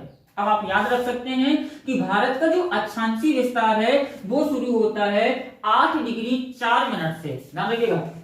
भारत का जो अक्षांशीय विस्तार है वो शुरू होता है 8 डिग्री 4 मिनट से, जाता कहां तक है? 37 डिग्री 6 मिनट तक। तो 8 डिग्री 4 मिनट से उत्तर मिला, 37 डिग्री 6 मिनट से दक्षिण मिला, ठीक। देशांतरीय विस्तार 68 डिग्री 7 मिनट से 97 डिग्री 25 मिनट। तो 68 डिग्री 7 मिनट से मिला हमें गुजरात, और 97 डिग्री 25 मिनट से मिला हमें अरुणाचल प्रदेश। अब आते हैं मध्य प्रदेश में, क्योंकि इस पूरे क्षेत्र में 28 राज्य और 8 केंद्र शासित प्रदेश स्थित हैं। थोड़ा गलत लगा क्या? गलत लगा होगा, हो सकता है लगा होगा आपको, है ना, क्योंकि ज्यादातर किताबों ने लिखा है कि वर्तमान में भारत में 9 केंद्र शासित प्रदेश हैं। नहीं है भैया, 8 बचे हैं, ठीक है, 8 बचे हैं, क्योंकि 2 केंद्र शासित प्रदेशों को जनवरी 2020 में मिलाकर 1 कर दिया गया है। जब जम्मू कश्मीर से राज्य का दर्जा लेकर 2 केंद्र शासित प्रदेश बनाए गए थे, कश्मीर और लद्दाख, तो केंद्र शासित प्रदेशों की संख्या हो गई थी 9 और राज्यों की संख्या हो गई थी 28।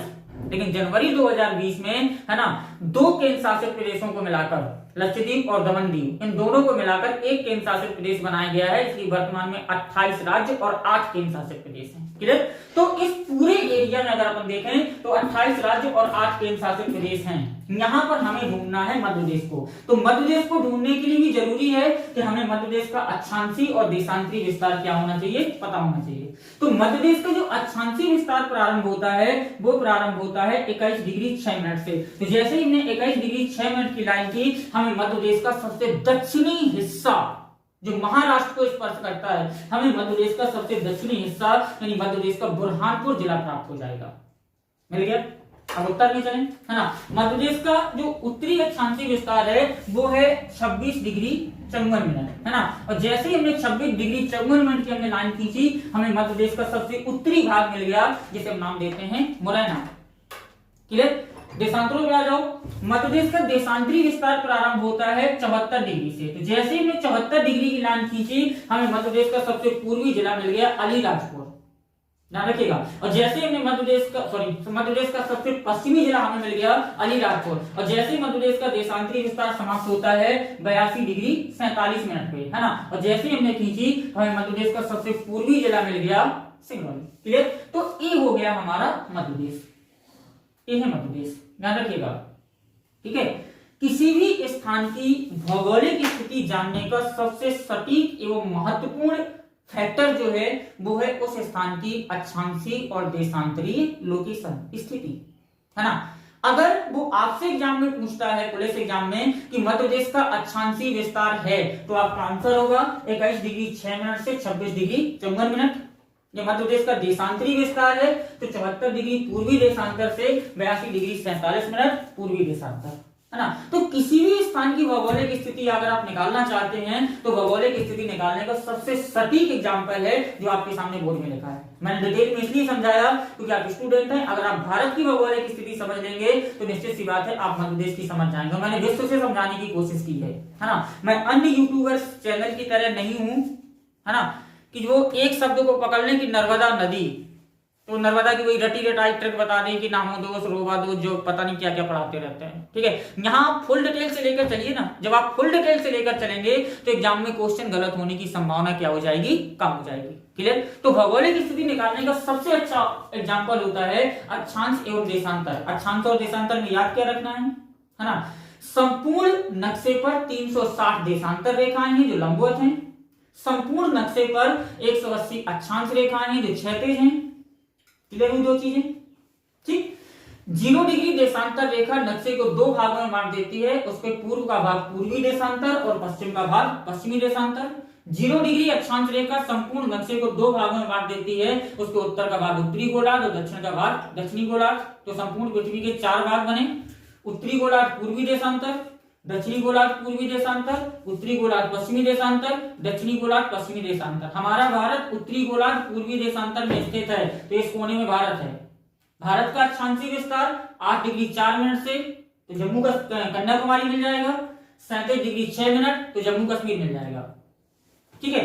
भारत का देशांतरी विस्तार 68 डिग्री 7 मिनट पूर्वी देशांतर तो गुजरात मिल जाएगा। 97 डिग्री 25 मिनट पूर्वी देशांतर तो अरुणाचल मिल जाएगा। अब चलिए मध्य प्रदेश में। मध्य प्रदेश का अक्षांशीय विस्तार ध्यान दीजिएगा। मध्य प्रदेश का अक्षांशीय विस्तार 21 डिग्री 6 मिनट उत्तरी अक्षांश से तो मध्य प्रदेश का बुरहानपुर जिला मिल जाएगा। ये है बुरहानपुर, ये बुरहानपुर को टच करती है रेखा, है ना। तो यहाँ आप लिख भी सकते हैं बुरहानपुर, सबसे दक्षिणी जिला मध्य प्रदेश का। ठीक। मध्य प्रदेश का अक्षांशीय विस्तार जाता है 26 डिग्री 54 मिनट उत्तरी अक्षांश, है ना। तो मध्य प्रदेश का यहाँ से सबसे उत्तर मिल जाएगा और उत्तर कौन सा है? मुरैना। ठीक है? मध्य प्रदेश का देशांतरी विस्तार 74 डिग्री पूर्वी देशांतर से तो मध्य प्रदेश का सबसे पश्चिमी भाग मिल जाएगा और हमारा पश्चिमी भाग क्या है? अलीराजपुर। ठीक है? और मध्य प्रदेश का सबसे जो मध्य देश का जो देशांतरी विस्तार है वो 74 डिग्री पूर्वी देशांतर से, तो 74 डिग्री पूर्वी देशांतर से मध्य देश का पश्चिमी भाग मिल गया। जाता कहां तक है? 82 डिग्री 47 मिनट पूर्वी देशांतर। तो यहाँ से हमें मिल जाएगा मध्य देश का पूर्वी हिस्सा, और पूर्वी हिस्सा हमारा क्या है? सिंगरौली है ना। तो ध्यान रखना, मध्य देश का अक्षांशीय विस्तार 21 डिग्री 6 मिनट उत्तरी अक्षांश से 26 डिग्री 54 मिनट उत्तरी अक्षांश के मध्य तथा 74 डिग्री पूर्वी देशांतर से 82 डिग्री 47 मिनट पूर्वी देशांतर के मध्य, ये मध्य देश का अक्षांशीय विस्तार है। दोस्तों वीडियो रिकॉर्डिंग में कुछ प्रॉब्लम आ गई थी, शायद ऊपर वाले अक्षांश और देशांतर आपको कुछ टाइम के लिए वीडियो में नहीं देखे होंगे, है ना। तो बाद में मैंने रिकॉर्ड करवा दिया है, आप लोग बाद में देख लेना। ऊपर लिखे हैं, वो लिखा था 68-7 पूर्वी देशांतर भारत के लिए, 74 लिखा था पूर्वी देशांतर मध्य प्रदेश के लिए, 82-47 लिखा था पूर्वी देशांतर मध्य प्रदेश के लिए, और 97-25 पूर्वी देशांतर लिखा था भारत के लिए। ठीक है, तो आप लोग बाद में देख लेना, मैंने लेक्चर में समझा दिया, वो वीडियो रिकॉर्ड करने में शायद लिखने में शूट नहीं हुए हैं, आप लोग समझ लीजिएगा। ठीक है, अब हम चलते हैं नेक्स्ट टॉपिक की ओर, है ना। और नेक्स्ट टॉपिक में बड़ा इजी वे में करके लेना है अपन को विस्तार देखना है मध्य देश का, है ना, कि मध्य देश का विस्तार क्या है, उत्तर से दक्षिण और पूर्व से पश्चिम, है ना। तो जब हम विस्तार की डिस्कशन करेंगे, विस्तार पर बात करेंगे, तो सीधी सी बात है, हमें 4 दिशाएं ले लेनी है ना। देखिएगा कैसे करेंगे अपन विस्तार को, बहुत इजी वे में और ट्रिक बेस पे करेंगे विस्तार एमपी का, है ना। तो सीधे सेंटर में लिख दो एमपी, ठीक है, ये मध्य प्रदेश है। एक चीज हमेशा ध्यान देना, हमारी सर की ओर उत्तर होता है, पैरों की ओर दक्षिण होता है। इधर हम लेफ्ट की जब बात करेंगे, सामने खड़े होंगे, जब लेफ्ट हैंड की बात करेंगे तो पूर्व होगा, और राइट हैंड की बात करेंगे तो क्या होगा? पश्चिम होगा। क्लियर? तो मध्य प्रदेश का ये उत्तर हो गया, जैसे हम नाम देते हैं नॉर्थ, ठीक। मध्य प्रदेश का ये दक्षिण है ना, ये हो जाएगा पूर्व, है ना, और ये हो जाएगा पश्चिम। ध्यान देना, ये बेस्ट है ना, उत्तर दक्षिण पूर्व पश्चिम। अब हमें ये देखना है कि मध्य प्रदेश की उत्तर से दक्षिण लंबाई कितनी है और पश्चिम से पूर्व लंबाई कितनी है, और हमारा सबसे उत्तरी जिला कौन सा है, सबसे दक्षिणी जिला कौन सा है, सबसे पूर्वी जिला कौन सा है, और सबसे पश्चिमी जिला कौन सा है। तो पहले जिले निकाल लेते हैं, फिर लंबाई निकाल लेते हैं, है ना। हमेशा ध्यान रखना, मध्य प्रदेश का जो सबसे उत्तरी जिला है वो मुरैना है, क्वेश्चन भी आ चुका है, आपको ध्यान भी रखना होगा, ठीक। मध्य प्रदेश का जो सबसे दक्षिणी जिला है वो बुरहानपुर है, ठीक है, हमारा सबसे दक्षिणी जिला बुरहानपुर, ठीक। हमारा सबसे जो पूर्वी जिला है वो सिंगरौली है, ठीक है, ध्यान रखिएगा, ये छत्तीसगढ़ की सीमा को स्पर्श करता है। और हमारा जो सबसे पश्चिमी जिला है वो है अपना अलीराजपुर, ये गुजरात की सीमा को स्पर्श करता है, ठीक है, अलीराजपुर, ठीक। एक विस्तार ये हुआ, मध्य प्रदेश का सबसे उत्तर मुरैना, सबसे दक्षिण बुरहानपुर, सबसे पूर्व सिंगरौली, और सबसे पश्चिम अलीराजपुर। क्लियर हुआ, है ना। अब अगर हम मुरैना और बुरहानपुर की दूरी निकालें, तो एक तो क्वेश्चन बन सकता है मुरैना और बुरहानपुर की दूरी का, और एक बन सकता है उत्तर से दक्षिण के विस्तार का, है ना। तो इसे याद रखना, मध्य प्रदेश का उत्तर से जो दक्षिण विस्तार है वो 605 किलोमीटर है, ठीक। और मध्य प्रदेश का जो पश्चिम से पूर्व विस्तार है, ध्यान दीजिएगा, मध्य प्रदेश का जो पश्चिम से पूर्व विस्तार है वो है 870 किलोमीटर, है ना। ये हमारा पश्चिम से पूर्व विस्तार है। चाहे तो आप इसका स्क्रीनशॉट ले सकते हैं, हमेशा के लिए याद हो जाएगा, बड़ा इजी वे में याद रहना है ना। मध्य प्रदेश का सबसे उत्तर मुरैना, सबसे दक्षिण बुरहानपुर, है ना, सबसे उत्तर मुरैना, सबसे दक्षिण बुरहानपुर, उत्तर से दक्षिण विस्तार 605 किलोमीटर। मध्य प्रदेश का सबसे पश्चिम अलीराजपुर, सबसे पूर्व सिंगरौली, है ना, दोनों के बीच ये पश्चिम से पूर्व विस्तार 870 किलोमीटर, है ना। तो मध्य प्रदेश का विस्तार बड़ी इजी वे में याद करना अपन को, उत्तर मुरैना, दक्षिण बुरहानपुर, पश्चिम अलीराजपुर, पूर्वी सिंगरौली, उत्तर से दक्षिण 605 और पूर्व से पश्चिम 870 किलोमीटर, ठीक है। नेक्स्ट चलते हैं अपन, नेक्स्ट चलते हैं मध्य प्रदेश के क्षेत्रफल में, ठीक है, समझिएगा क्षेत्रफल को, ठीक। एमपी का क्षेत्रफल, एमपी क्षेत्रफल, ठीक। क्षेत्रफल में थोड़ा विवादित कंडीशन बनेगी, 2-3 डेटा मिलते हैं अपन को, लेकिन अपन एक डेटा को लेके चलेंगे, है ना, 2 डेटा ले लेते हैं, ठीक। मध्य प्रदेश का क्षेत्रफल की जब बात आती है तो एक डेटा मिलता है हमें कि मध्य प्रदेश का क्षेत्रफल है 308,252 वर्ग किलोमीटर, एक डेटा ये आता है, ठीक।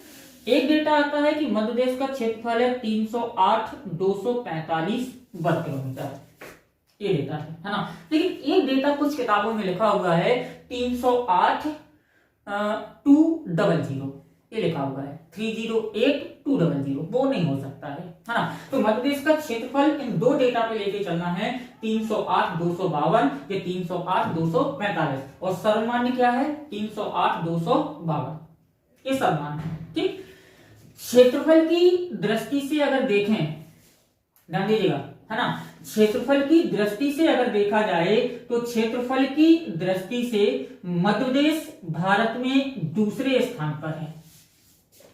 क्षेत्रफल की दृष्टि से, है ना, क्षेत्रफल की दृष्टि से राजस्थान भारत में पहले स्थान पर है। ध्यान दीजिएगा, जब छत्तीसगढ़ नहीं था तो क्षेत्रफल की दृष्टि से भारत में पहला स्थान हमारा था, लेकिन जब हमसे अलग होकर छत्तीसगढ़ बन गया, है ना, तो क्षेत्रफल की दृष्टि से हमारा कौन सा स्थान हो गया, दूसरा, है ना। क्षेत्रफल की दृष्टि से दूसरा स्थान है मध्य प्रदेश का, है ना, और क्षेत्रफल की दृष्टि से पहला स्थान है राजस्थान का। क्लियर हुआ? ठीक, एक चीज और यहां पर समझनी है ना, भारत के कुल क्षेत्रफल में, जो भारत का कुल क्षेत्रफल है ना, भारत के कुल क्षेत्रफल में मध्य प्रदेश का कितने प्रतिशत शेयर है, यानी मध्य प्रदेश का जो ये क्षेत्रफल है 308,252, ये भारत के कुल क्षेत्रफल के कितने प्रतिशत हिस्से को कवर करता है।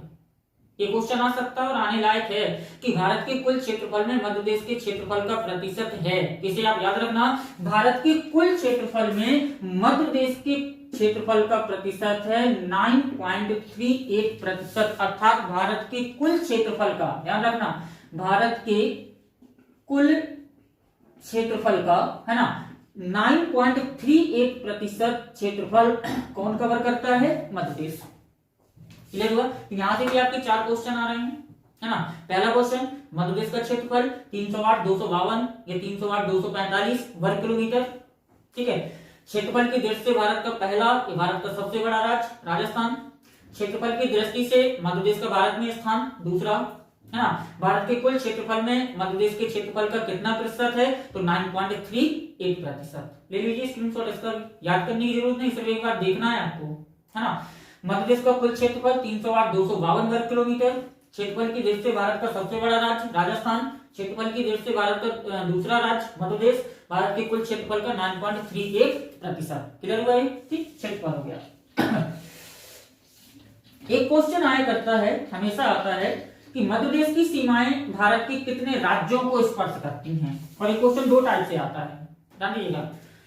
एक क्वेश्चन आता है कि विभाजन से पहले मध्य प्रदेश की सीमाएं भारत के कितने राज्यों को स्पर्श करती थी, है ना। और एक क्वेश्चन आएगा कि वर्तमान में मध्य प्रदेश की सीमाएं भारत के कितने राज्यों को स्पर्श करती हैं, है ना। तो ध्यान रखिएगा, विभाजन से पहले अगर अपन देखें, है ना, तो विभाजन से पहले मध्य प्रदेश की सीमाएं भारत के 7 राज्यों को स्पर्श करती थी।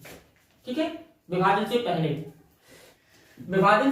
मध्य प्रदेश की सीमाएं भारत के 7 राज्यों को स्पर्श करती थी। ठीक, लेकिन अगर वर्तमान में देखा जाए, है ना, तो वर्तमान में मध्य प्रदेश की जो सीमाएं हैं वो भारत के 5 राज्यों को स्पर्श करती हैं। ठीक है, तो विभाजन के पहले 7 राज्य और वर्तमान में 5 राज्य। अब हमें देखना है कि 5 राज्य कौन कौन से हैं जो मध्य प्रदेश की सीमाओं को स्पर्श करते हैं। क्लियर, ध्यान दीजिएगा। तो एमपी बीचों बीच, ठीक, मैंने अभी कहा कि ऊपर की ओर कौन सी दिशा होगी, नॉर्थ, नीचे की ओर कौन सी दिशा होगी, साउथ, लेफ्ट में कौन सी दिशा होगी, पूर्व, है ना, और इधर कौन सी दिशा होगी, पश्चिम। तो ये 4 दिशाएं हो गई, उत्तर, दक्षिण, पूर्व, पश्चिम। लेकिन ध्यान दीजिएगा, हमने 4 दिशाएं निकाली है, अब हमें 8 निकालना है। ठीक, ये नॉर्थ है और ये ईस्ट है, तो इन दोनों के बीच में जो दिशा होगी उसे हम नाम देंगे नॉर्थ ईस्ट। उत्तर पूर्व, क्लियर, इन दोनों के बीच में जो दिशा होगी इसे हम नाम देंगे साउथ ईस्ट। दक्षिण पूर्व, इन दोनों के बीच में जो दिशा होगी उसे हम नाम देंगे साउथ वेस्ट। दक्षिण पश्चिम, और यहाँ पर जो दिशा होगी उसे हम नाम देंगे नॉर्थ वेस्ट, उत्तर पश्चिम। तो मध्य प्रदेश में 8 दिशाएं निकाल दी। ठीक, कॉमन 4 है, 4 से 4 सब बन गए तो 8 हो गए। ठीक, उत्तर, दक्षिण, पूर्व, पश्चिम। ठीक है, इन दोनों के बीच में उत्तर पूर्व, इन दोनों के बीच में दक्षिण पूर्व, इन दोनों के बीच में दक्षिण पश्चिम, और इन दोनों के बीच में उत्तर पश्चिम। क्लियर, अब हमें 5 राज्य स्पर्श करते हैं, कौन सा राज्य किस दिशा में स्पर्श करता है यहां से ये मेंशन करना है। ठीक है, तो जो नॉर्थ ईस्ट है, नॉर्थ ईस्ट में जो राज्य हमें स्पर्श करता है उसका नाम है उत्तर प्रदेश। एक क्वेश्चन आता है ना, कि उत्तर प्रदेश मध्य प्रदेश को किस दिशा से स्पर्श करता है, मध्य प्रदेश की किस दिशा की सीमाएं उत्तर प्रदेश को स्पर्श करती हैं, तो आपका आंसर क्या होगा, नॉर्थ ईस्ट, है ना। यानी उत्तर पूर्व में कौन सा राज्य है, उत्तर प्रदेश। ध्यान रखना, मध्य प्रदेश के उत्तर पूर्व में उत्तर प्रदेश राज्य स्थित है, ध्यान रखिएगा। और उत्तर प्रदेश के 14 जिले मध्य प्रदेश की सीमा को स्पर्श करते हैं और मध्य प्रदेश के 13 जिले उत्तर प्रदेश की सीमा को स्पर्श करते हैं। ये भी याद रखिएगा, बड़ा लंबा डेटा चलेगा यहाँ पर, ठीक है। मध्य प्रदेश के उत्तर पूर्व में उत्तर प्रदेश राज्य लगा है, उत्तर प्रदेश के 14 जिले हमारी सीमा को स्पर्श करते हैं और हमारे 13 जिले उत्तर प्रदेश की सीमा को स्पर्श करते हैं। आया समझ में, ठीक। मध्य प्रदेश के अगर हम पूर्व और साउथ पूर्व की बात करें, इन दोनों की, है ना, तो यहां पर जो राज्य हमें स्पर्श करता है उस राज्य का नाम है छत्तीसगढ़, ठीक है। यानी पूर्व में और दक्षिण पूर्व में हमें जो राज्य स्पर्श करता है उसका नाम है छत्तीसगढ़, है ना। वर्तमान में छत्तीसगढ़ के 7 जिले हमें स्पर्श करते हैं, यानी मध्य प्रदेश की सीमा को स्पर्श करते हैं, और मध्य प्रदेश के 6 जिले, ध्यान देना, छत्तीसगढ़ की सीमा को स्पर्श करते हैं, ठीक है। तो मध्य प्रदेश के पूर्व में और दक्षिण पूर्व में छत्तीसगढ़ राज्य स्थित है। छत्तीसगढ़ के 7 जिले स्पर्श करते हैं मध्य प्रदेश की सीमा को और मध्य प्रदेश के 6 जिले स्पर्श करते हैं छत्तीसगढ़ की सीमा को। क्लियर है, ठीक। अब अगर हम इस पूरे क्षेत्र की बात करें, इसकी साउथ वेस्ट यानी दक्षिण पश्चिम और दक्षिण की, तो यहां पर जो राज्य हमें स्पर्श करता है उस राज्य का नाम है महाराष्ट्र। क्लियर। महाराष्ट्र के 9 जिले, ध्यान रखना, महाराष्ट्र के 9 जिले स्पर्श करते हैं मध्य प्रदेश को, है ना, और मध्य प्रदेश के भी 9 जिले स्पर्श करते हैं महाराष्ट्र को, ठीक है। ध्यान रखना, तो मध्य प्रदेश के दक्षिण में और दक्षिण पश्चिम में जो राज्य हमें स्पर्श करता है उसका नाम है महाराष्ट्र। महाराष्ट्र के 9 जिले स्पर्श करते हैं मध्य प्रदेश को और मध्य प्रदेश के 9 जिले स्पर्श करते हैं महाराष्ट्र को। अब हमारा क्या बचा, पश्चिम। क्लियर। पश्चिम में जो राज्य हमें स्पर्श करता है उसका नाम है गुजरात। ध्यान दीजिएगा, पश्चिमी क्षेत्र में हमें जिस राज्य के द्वारा स्पर्श किया जाता है उसका नाम है गुजरात, ठीक। अगर हम गुजरात को देखें तो हमारी सबसे कम सीमा अगर किसी राज्य को स्पर्श करती है तो वो कौन सा राज्य है, गुजरात, है ना। गुजरात के 2 जिले स्पर्श करते हैं मध्य प्रदेश को और मध्य प्रदेश के 2 जिले स्पर्श करते हैं गुजरात को। क्लियर। अब हमारी कौन सी दिशा बची, नॉर्थ वेस्ट। नॉर्थ वेस्ट में हमें जिस राज्य के द्वारा स्पर्श किया जाता है उसका नाम है राजस्थान, ठीक है। राजस्थान के अगर हम देखें तो राजस्थान के लगभग 9 जिले स्पर्श करते हैं मध्य प्रदेश को और मध्य प्रदेश के लगभग 10 जिले स्पर्श करते हैं राजस्थान को, ठीक है। आप स्क्रीनशॉट ले लीजिए, मैं एक बार फिर से एक्सप्लेन कर देता हूं, ठीक है। हाँ, इतना याद रखिए, विभाजन से पहले, है ना, जो मध्य प्रदेश की सीमाएं थी वो 7 राज्यों को स्पर्श करती थी, ठीक है। वो 2 राज्य अलग हो गए, उनमें से एक का नाम है बिहार और एक का नाम है उड़ीसा। अब हमें स्पर्श नहीं करते हैं। क्लियर। वर्तमान मध्य प्रदेश को 5 राज्यों के द्वारा स्पर्श किया जाता है। उत्तर प्रदेश उत्तर पूर्व दिशा में, उत्तर प्रदेश के 14 जिले हमें स्पर्श करते हैं और हमारे 13 जिले उत्तर प्रदेश के स्पर्श करते हैं, पहला राज्य। दूसरा राज्य छत्तीसगढ़ पूर्व और दक्षिण पूर्व से स्पर्श करता है। छत्तीसगढ़ के 7 जिले हमें स्पर्श करते हैं और हमारे 6 जिले छत्तीसगढ़ को स्पर्श करते हैं, ठीक। दूसरा राज्य। तीसरा राज्य महाराष्ट्र, दक्षिण और दक्षिण पूर्व में हमें स्पर्श करने वाला जो राज्य है वो महाराष्ट्र है। महाराष्ट्र के 9 जिले हमें स्पर्श करते हैं और हमारे 9 जिले किसे स्पर्श करते हैं, महाराष्ट्र को। क्लियर। मध्य प्रदेश के पश्चिम में जो राज्य हमें स्पर्श करता है वो गुजरात है। गुजरात के 2 जिले हमें स्पर्श करते हैं और हमारे 2 जिले किसे स्पर्श करते हैं, गुजरात को, ठीक है। मध्य प्रदेश के उत्तर पश्चिम में जो राज्य स्पर्श करता है उसका नाम है राजस्थान, ठीक है। राजस्थान के 9 जिले हमें स्पर्श करते हैं और हमारे 10 जिले किसे स्पर्श करते हैं, राजस्थान को। यहां से 2 क्वेश्चन और बना लीजिएगा आप लोग, है ना। मध्य प्रदेश की सर्वाधिक सीमाएं स्पर्श करती हैं उत्तर प्रदेश को, सर्वाधिक सीमा उत्तर प्रदेश को स्पर्श करती है और मध्य प्रदेश की सबसे कम सीमा स्पर्श करती है गुजरात को। क्लियर। तो एक था सीमाओं का स्पर्श करना। चलिए अब राज्यों के बाद चलते हैं अपन जिलों पर, है ना। राज्यों में क्लियर हो गए। विभाजन से पहले 7 राज्यों को स्पर्श करती थी मध्य प्रदेश की सीमाएं, और विभाजन के बाद 5 राज्यों को। क्लियर। राज्य याद रखना, उत्तर प्रदेश, छत्तीसगढ़, महाराष्ट्र, गुजरात, राजस्थान। जिलों के चलते हैं, ठीक।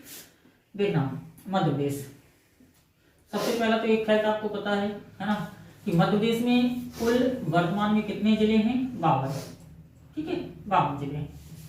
जो सबसे लास्ट में बना जिला है, तो अभी बना था चुनाव के टाइम पर, है ना। जो चुनाव हुए थे हमारे यहाँ 2018 में, 19 में, उसी समय 52वां जिला घोषित किया गया, है ना। और जो 52वां जिला घोषित किया गया था, वो किया गया था 1 अक्टूबर 2018 को। ठीक है।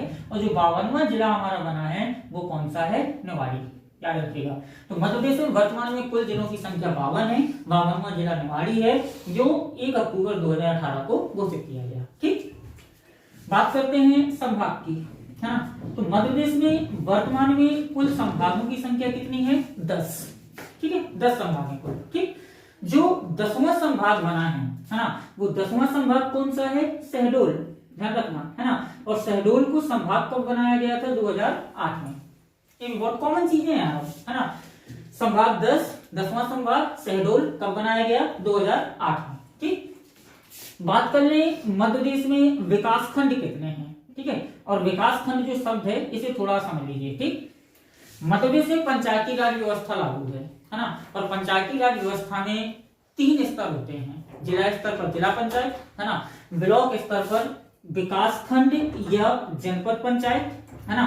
और ग्रामीण स्तर पर क्या होती है? ग्राम पंचायत। याद रखना, मध्य प्रदेश में 1992-93 से पंचायती राज व्यवस्था लागू है। पंचायती राज व्यवस्था के 3 स्तर होते हैं। जिला स्तर पर जिला पंचायत, ब्लॉक स्तर पर विकास खंड या जनपद पंचायत, और ग्रामीण स्तर पर ग्राम पंचायत। क्लियर। तो मध्य प्रदेश में विकास खंड या जनपद पंचायतों की बात करें तो मध्य प्रदेश में वर्तमान में 313 विकास खंड है। ठीक है, 313 विकास खंड है। ठीक। मध्य प्रदेश में कुल ग्राम या शहर की अगर बात करें, है ना, या सीधा बोलेंगे मध्य प्रदेश में कुल नगर की पहले बात कर लें, नगर या शहर की, और फिर करेंगे ग्राम की, है ना। तो मध्य प्रदेश में लगभग कुल नगरों या शहरों की संख्या है 476। लगभग शहर है हमारे यहाँ, है ना। अगर ग्राम की बात की जाए कि मध्य प्रदेश में वर्तमान में ग्रामों की संख्या कितनी है ना, तो कुल ग्राम लगभग रहेंगे 54-90 हजार ग्राम। ठीक है, एक ग्राम है। एक क्वेश्चन है यहां से कि मध्य प्रदेश में तहसील की संख्या कितनी है। तो ध्यान रखना दो स्टूडेंट्स, ये थोड़ा सा विवादित क्वेश्चन है। कई किताबों में इसके अलग अलग डेटा मिलते हैं, है ना। लेकिन जहां तक सर्वमान्य जो डेटा है वो है 367 तहसीलों का, है ना। तो आप लोग स्क्रीनशॉट ले लीजिए, मैं एक बार फिर से रिवीजन करवा देता हूं, है ना। मध्य प्रदेश में कुल जिले 52 है। 52वां जिला निवाड़ी है, जो 1 अक्टूबर 2018 को बना था। मध्य प्रदेश में कुल संभाग 10 हैं, है ना। 10वां संभाग शहडोल है, जो 2008 में बना था। मध्य प्रदेश में कुल विकास खंड ये जनपद पंचायत 313 हैं। कुल नगर या शहर 476 हैं। कुल ग्राम 54,906 हैं। और कुल तहसीलें 367 हैं। अपन थोड़ा सा यहाँ पर भारतीय संविधान से बात करेंगे स्टूडेंट्स, है ना। जब हमारा संविधान तैयार किया जा रहा था, है ना, तो संविधान में कुछ अधिकार शामिल किए गए थे, जिनमें से 2 प्रकार के अधिकार हैं। एक को नाम देते हैं मौलिक अधिकार और एक का नाम देते हैं नीति निर्देशक तत्व, है ना। नीति निर्देशक तत्वों को जब हम पढ़ते हैं तो नीति निर्देशक तत्वों में गांधी जी का प्रभाव स्पष्ट दिखाई देता है, स्पष्ट दिखता है गांधी जी का प्रभाव, है ना। और गांधी जी का जो दर्शन है वो गांधी जी का दर्शन गांव की ओर झुका हुआ है। गांधी जी ग्रामीण क्षेत्रों के विकास पर अत्यधिक महत्व देते थे, है ना। और गांधी जी ने कई मौकों पर कहा भी है कि अगर आपको वास्तविक रूप से भारत के दर्शन करने हैं तो आपको कहां जाना पड़ेगा? भारत के गांव में, है ना। और यही कारण है कि नीति निर्देशक तत्वों में एक अनुच्छेद शामिल किया गया था, अनुच्छेद 40, और 40 में प्रावधान किया गया था कि भारत में ग्राम पंचायतों का गठन किया जाएगा। क्लियर। 26 जनवरी 1950 को हमारा संविधान लागू हुआ, लेकिन संविधान में पंचायतों के गठन का तो उल्लेख किया गया, लेकिन पंचायतें क्या होंगी, कैसी होंगी, क्या स्वरूप होगा, क्या व्यवस्था होगी, इसका कोई उल्लेख नहीं था। लेकिन भारत में पंचायतें थी, है ना। और भारत की पहली ग्राम पंचायत का उद्घाटन 2 अक्टूबर 1959 को राजस्थान के नागौर में भारत के प्रथम प्रधानमंत्री पंडित जवाहरलाल नेहरू द्वारा किया गया। क्लियर। तो पंचायतें चल रही थी, चुनाव हो रहा था, प्रधान बन रहे थे, सब कुछ हो रहा था, लेकिन पंचायतों को संविधान में शामिल नहीं किया गया था। क्लियर। तो पंचायतों को संविधान में शामिल करने के लिए भारतीय संसद द्वारा संविधान में संशोधन किया गया। हाँ, और भारतीय संसद ने संविधान में 2 संशोधन किए। एक संशोधन किया जिसे हम नाम देते हैं 73वां संविधान संशोधन अधिनियम 1992-93 में मुख्यतः, है ना, 73वां संविधान संशोधन अधिनियम 1993, और इसके द्वारा संविधान में 11वीं अनुसूची जोड़ी गई, है ना। और 11वीं अनुसूची का विषय क्या रखा गया? ग्राम पंचायत। पंचायतें चली गई संविधान में, है ना। संसद द्वारा संविधान में 74वां संविधान संशोधन किया गया 93-94 में, और इसके द्वारा संविधान में 12वीं अनुसूची जोड़ी गई, और विषय क्या रखा गया? नगरीय निकाय। तो नगरों की या शहरों की जो नगर पालिकाएं, नगर निगम, नगर पंचायत हैं, वो भी संविधान में चली गई, है ना। तो 1992-93 के पहले तक, ध्यान रखिएगा, 1992-93 के पहले तक हमारे देश में पंचायतें थी, लेकिन पंचायतों को संवैधानिक दर्जा नहीं मिला था, क्लियर। लेकिन संसद ने जब 73वां संविधान संशोधन करके संविधान में 11वीं अनुसूची को शामिल कर दिया, तो पंचायतों को संवैधानिक दर्जा क्या हो गया? प्राप्त हो गया। एक क्वेश्चन यहाँ से बहुत इंपॉर्टेंट क्वेश्चन बनता है और हर एग्जाम में लगभग आता है कि पंचायती राज व्यवस्था को, या दूसरे शब्दों में बोलूं कि जब से संविधान में पंचायतों को दर्जा मिला, तो पंचायतों को लागू करने वाला है, पंचायती राज व्यवस्था को लागू करने वाला या 73वें संविधान संशोधन को लागू करने वाला भारत का पहला राज्य कौन है? तो पहला राज्य कौन है? हम, यानी मध्य प्रदेश, है ना। जिस दिन संविधान में पंचायतों को दर्जा दिया गया था, उस दिन के बाद से इस कानून को भारत के किस राज्य ने पहली बार लागू किया था? तो कौन सा राज्य था? मध्य प्रदेश, याद रखिएगा। तो पंचायतों को जो संवैधानिक दर्जा मिला है, वो मिला है 73वें संविधान संशोधन अधिनियम 1993 के द्वारा, 11वीं अनुसूची के द्वारा, और भारत का पहला राज्य मध्य प्रदेश है जिसने इसे सर्वप्रथम अपने यहाँ क्या किया? लागू किया, ठीक। तो पंचायतों के 3 स्तर हैं चाहे पंचायतों की बात करें चाहे शहरों की बात करें, पंचायतों के 3 स्तर हैं। जिला स्तर पर होगी जिला पंचायत, विकासखंड स्तर पर होगी जनपद पंचायत, और ग्राम स्तर पर होगी ग्राम पंचायत। नगरीय निकाय की या शहरों की जो व्यवस्था है, शहरों की जो नगरीय निकाय है, उसकी भी 3 स्तर हैं। हाँ, बड़े शहरों में नगर निगम, छोटे शहरों में नगर पालिका, और कस्बों में नगर पंचायत। इसकी बात करते हैं पंचायती राज व्यवस्था की, ठीक। वर्तमान समय में देखें, है ना, तो मध्य प्रदेश में पंचायतों के 3 स्तर हैं, जिला पंचायत, जनपद पंचायत, ग्राम पंचायत। तो जितने जिले उतनी जिला पंचायतें, लेकिन ऐसा नहीं है। निवाड़ी अभी नया जिला बना है और वहां पर अभी जिला पंचायत का गठन नहीं किया गया है ना। तो वर्तमान में मध्य प्रदेश में जिला पंचायतों की संख्या कितनी है? 51। लेकिन ध्यान रखना, बहुत जल्द इसे आपको क्या करना पड़ेगा? 52, ठीक है। तो जिला पंचायतें कितनी है? 51, ठीक। अगर हम जनपद पंचायतों की बात करें, तो मध्य प्रदेश में वर्तमान में जनपद पंचायत की संख्या कितनी है? अभी यही पिछले वीडियो टॉपिक में मैंने बताया कि जनपद पंचायतों की संख्या कितनी है? 313, ठीक है। ग्राम पंचायतों की अगर बात करें कि वर्तमान में ग्राम पंचायतें कितनी हैं, जहां पर प्रधान जी चुने जाते हैं, है ना। तो ग्राम पंचायतों की संख्या नॉर्मल सी बात है बहुत अधिक होगी, क्योंकि ग्राम ही बहुत अधिक है, 54,906 है ना। लेकिन सभी ग्रामों में ग्राम पंचायत नहीं होती है। कारण क्या होता है कि कई ग्रामों को मिलाकर एक ग्राम पंचायत का निर्माण किया जाता है। कई छोटे छोटे ग्राम भी है ना, है ना। तो कई ग्रामों को मिलाकर एक ग्राम पंचायत क्या किया जाता? निर्माण। तो ग्राम पंचायतों की संख्या कितनी है? 22,825 ग्राम पंचायतें हैं। तो ये हो गया ग्राम का, यानी 11वीं अनुसूची, है ना। 73वें संविधान संशोधन अधिनियम 1993 के द्वारा संविधान में 11वीं अनुसूची को जोड़कर पंचायतों को जब संवैधानिक दर्जा मिला, तो इसे लागू करने वाला पहला राज्य मध्य प्रदेश बना। और वर्तमान में मध्य प्रदेश में 51 जिला पंचायतें, 313 जनपद पंचायतें और 22,825 क्या है? ग्राम पंचायतें हैं, ठीक। अब नगरों में चले, शहरों में, है ना। तो 74वें संविधान संशोधन अधिनियम 1993-94 के द्वारा संविधान में 12वीं अनुसूची को जोड़कर नगरीय निकाय को संवैधानिक मान्यता मिली और इसे लागू करने वाला पहला राज्य मध्य प्रदेश बना, है ना। इसके भी 3 स्तर हैं। जो बहुत बड़े शहर होते हैं वहां नगर निगम, छोटे शहरों में जिनकी आबादी 1 लाख के समथिंग होती है ना, 1 से 10 लाख के समथिंग, वहां पर नगर पालिका, और जो कस्बे होते हैं वहां पर नगर पंचायत, क्लियर। तो मध्य प्रदेश में अगर हम नगर निगम की बात करें, जो बड़े शहर हैं, है ना, तो वर्तमान में मध्य प्रदेश में नगर निगम है 16 नगर निगम है ना। नगर पालिका की अगर बात करें तो वर्तमान में जो नगर पालिकाएं हैं मध्य प्रदेश में, ध्यान रखिएगा, नगर पालिकाएं हैं 100, है ना। और अगर नगर पंचायत की बात करें जो कस्बों में होती हैं, है ना, तो नगर पंचायत वर्तमान में मध्य प्रदेश में लगभग रहेगी 264, है ना। तो ये याद रखिएगा आप लोग कि 73वें संविधान संशोधन अधिनियम द्वारा 11वीं अनुसूची को जोड़कर पंचायतों को संवैधानिक दर्जा दिया गया, लागू करने वाला पहला राज्य मध्य प्रदेश, ठीक। 51 जिला पंचायतें हैं, 313 जनपद पंचायतें हैं, 22,825 ग्राम पंचायतें हैं। 74वें संविधान संशोधन अधिनियम 1993 के द्वारा 12वीं अनुसूची को जोड़कर नगरीय निकाय को शामिल किया गया, संवैधानिक मान्यता दी गई। नगर निगम 16 हैं, नगर पालिकाएं 100 हैं, नगर पंचायत 264 हैं। ठीक है, चलिए अब अपन बात करते हैं मध्य प्रदेश की जनसंख्या पर, ध्यान रखिएगा, है ना। मध्य प्रदेश की जनसंख्या निकालेंगे अपन जनगणना 2011 के अकॉर्डिंग, ध्यान दीजिएगा।